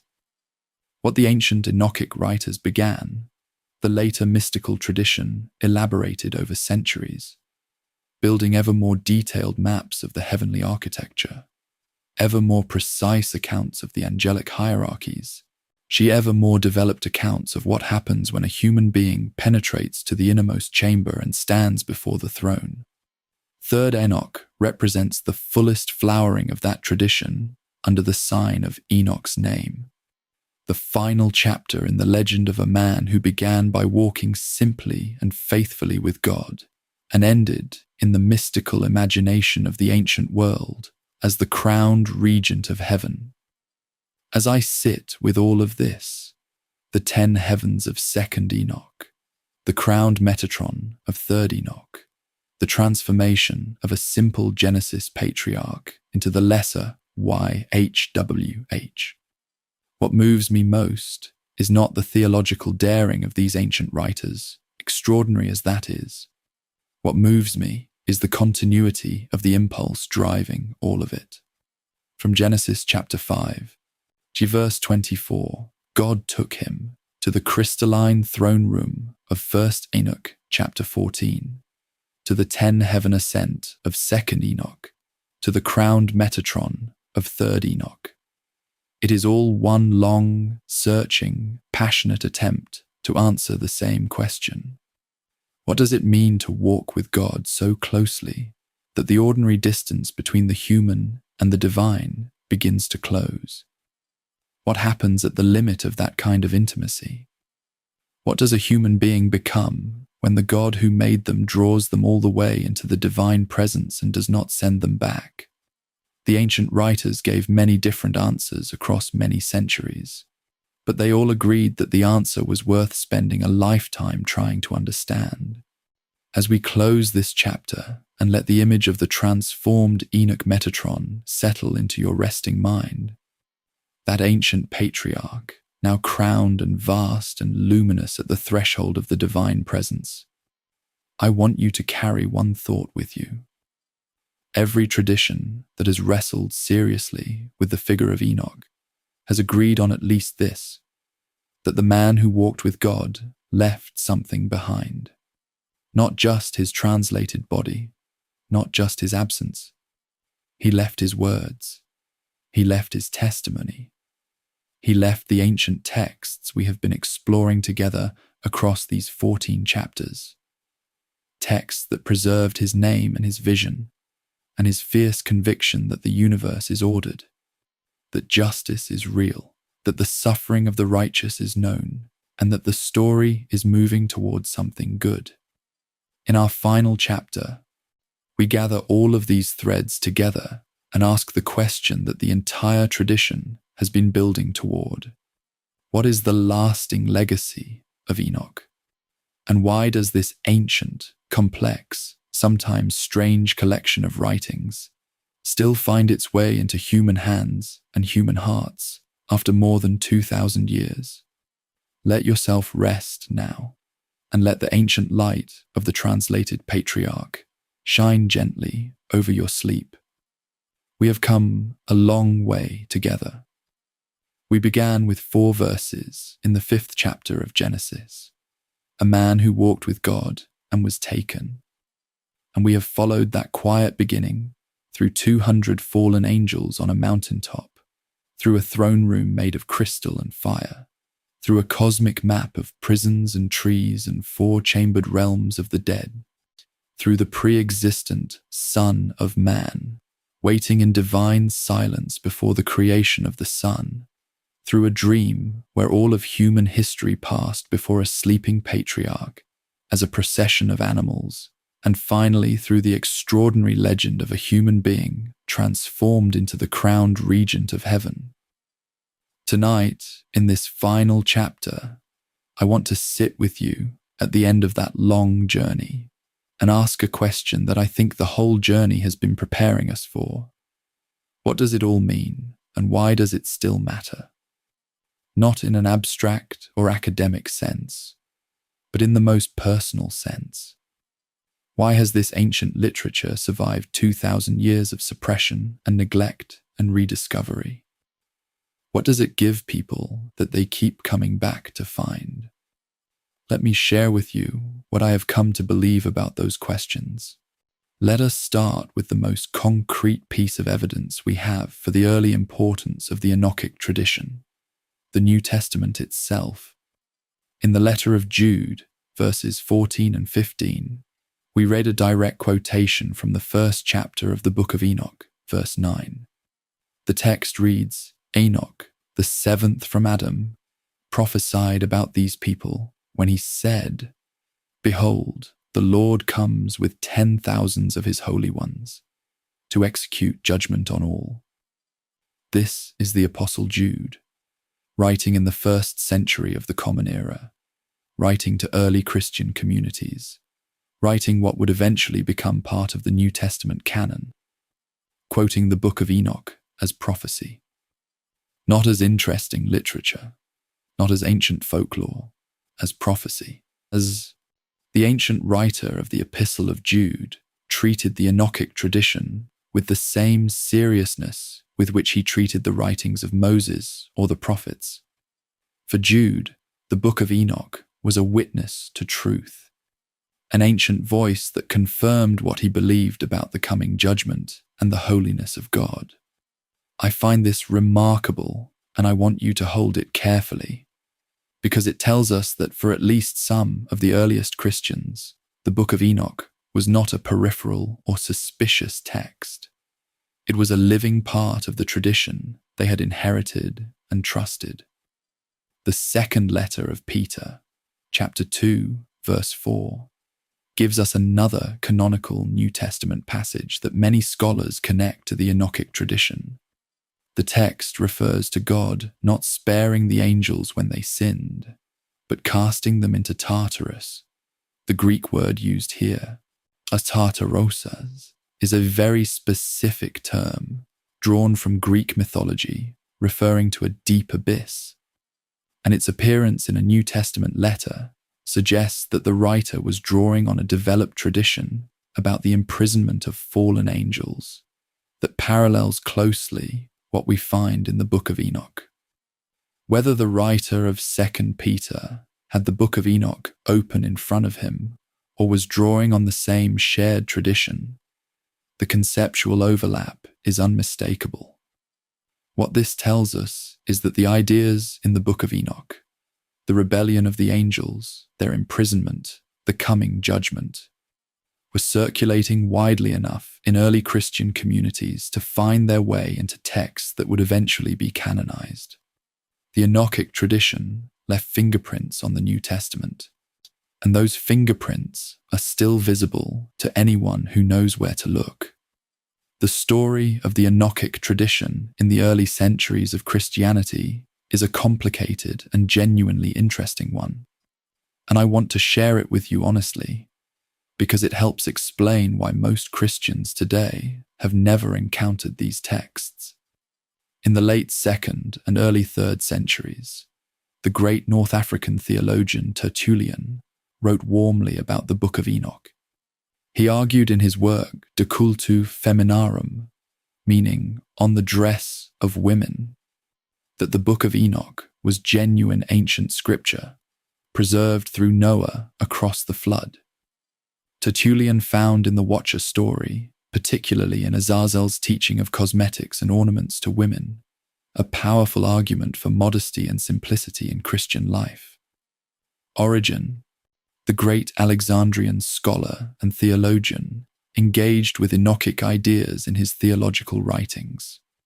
But as the 4th and 5th centuries approached and the boundaries of the biblical canon became more formally settled in the Western Church, other voices, most influentially Jerome and Augustine, were more skeptical. Jerome, who produced the authoritative Latin translation of the Bible, known as the Vulgate, was doubtful of Enoch's scriptural status. Augustine, whose theological influence on Western Christianity has been difficult to overstate, also treated the Book of Enoch as outside the reliable bounds of Scripture. Their influence gradually won the day in Western Christianity, and the Book of Enoch receded from common knowledge. But here is what the history of the Enochic tradition teaches us about how religious literature actually survives. It does not always survive through official channels. Sometimes it survives through love. The Ethiopian Orthodox Tewahedo Church, one of the oldest continuous Christian communities in the world, tracing its roots to the 4th century and beyond, never abandoned the Book of Enoch. They kept it in their biblical canon. They read it in their liturgical life. They copied it in their ancient monasteries on parchment in the Ge'ez language, generation after generation, across 15 centuries, during which the Western world had almost entirely forgotten that the text existed. When James Bruce returned from Ethiopia in 1773 with 3 manuscript copies of 1st Enoch in his baggage, he was not discovering a lost text. He was introducing a text that had never been lost, only hidden, in the care of a community that had always known its value. I find that a beautiful and quietly corrective thought for those of us raised in Western Christian or secular traditions that tend to assume that what we know is what has always mattered. Sometimes what matters most has been kept alive by someone we forgot to ask. The modern scholarly recovery of the Enochic tradition is itself a remarkable story unfolding across 3 great moments. The first moment was Bruce's return in 1773 and the subsequent scholarly engagement with the Ethiopic manuscripts, culminating in R.H. G. Charles's landmark critical edition in 1906, a translation with detailed commentary that genuinely opened the Book of Enoch to the wider academic world and established the scholarly framework within which the text has been studied ever since. The second moment was the discovery of the Dead Sea Scrolls, beginning in 1947. The cave at Qumran and the Aramaic fragments of the Book of Enoch that proved beyond any reasonable doubt that this text had deep roots in pre-Christian Jewish religious life, confirming what Bruce's manuscripts had suggested, but what many scholars had been reluctant to fully accept. The third moment is the ongoing scholarly conversation of the late 20th and early 21st centuries, represented by scholars like James Vanderkam, George Nicholsberg, Gabriele Boccaccini, Annette Yoshiko Reed, and the international scholarly forum that Boccaccini helped establish, the Enoch Seminar, which has gathered scholars from across the world to pool their knowledge and advance our collective understanding of this ancient tradition. The scholar, Annette Yoshiko Reed, in her important work, Fallen Angels and the History of Judaism and Christianity, has traced with great care how the Watcher tradition, the story of the descended angels and their forbidden knowledge, moved through centuries of Jewish and Christian thought, sometimes embraced, sometimes suppressed, always present at the edges of religious imagination, even when officially marginalized. What Reed shows us is that the Enochic tradition was never truly dead in the West, even during the centuries when the Book of Enoch itself was unavailable. The ideas it contained, the angelic origin of evil the cosmic struggle between heavenly forces, the certainty of final judgment lived on in transformed forms in Jewish mysticism, in Christian angelology and demonology, in apocalyptic movements across the centuries. The book could be suppressed. The ideas could not. They were too deeply embedded in the tradition that had produced the canonical texts themselves, too closely woven into the fabric of the worldview that gave us the New Testament and the Hebrew Bible. Suppressing the Book of Enoch while keeping its canonical echoes was like removing the roots of a tree while leaving the trunk.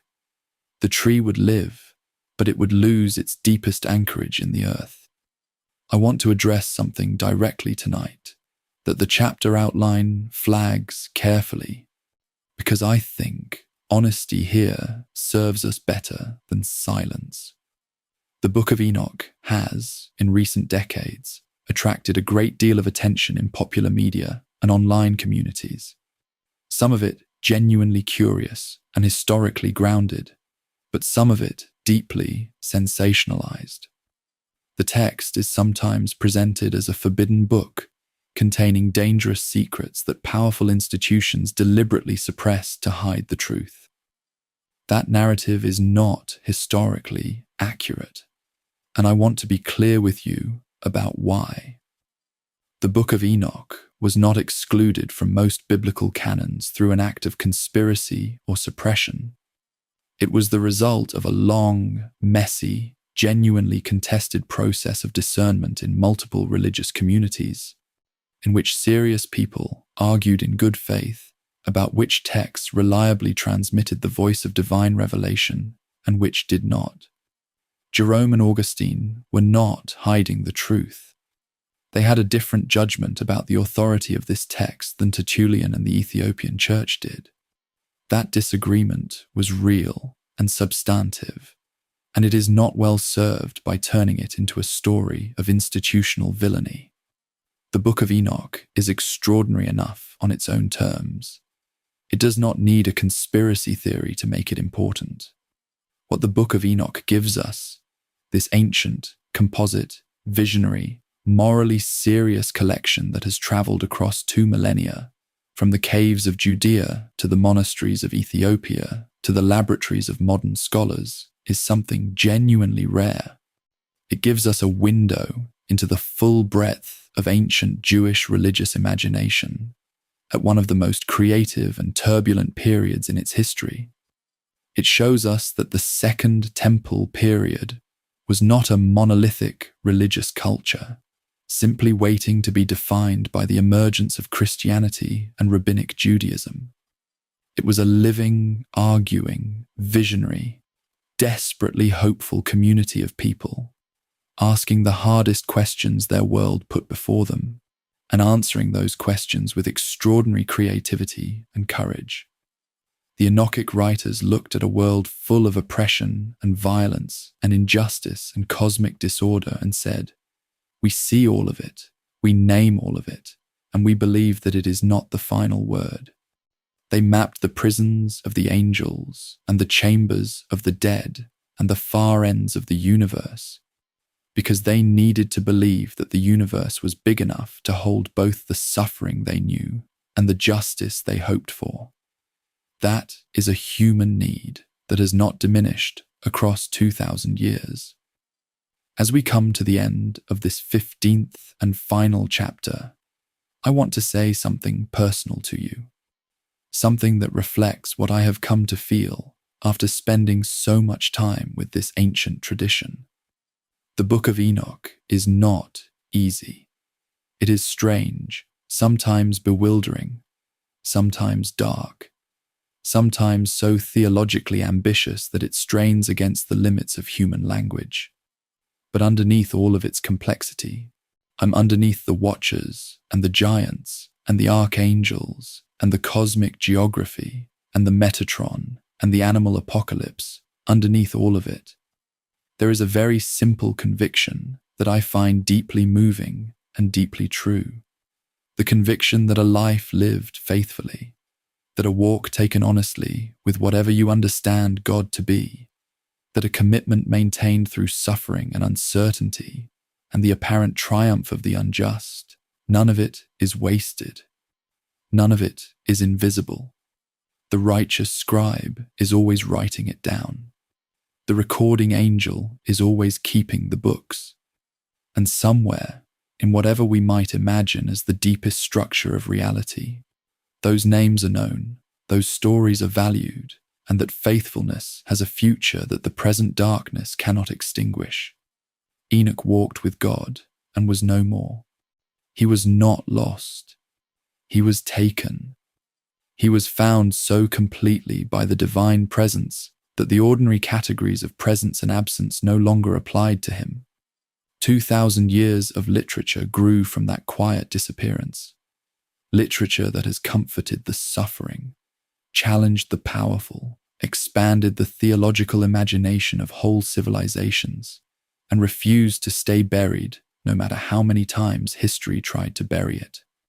From a shepherd's cave in the Judean desert to an Ethiopian monk's lamp burning through the night, from R.H. Charles's 1906 desk in England to the international scholars gathered in the 21st century's Enoch seminars, the ancient patriarch keeps drawing people in, keeps giving them something they were looking for, keeps asking them, in the words of the opening verse, to listen, if they have ears that can hear, to what was written for those who will be alive in the days of tribulation.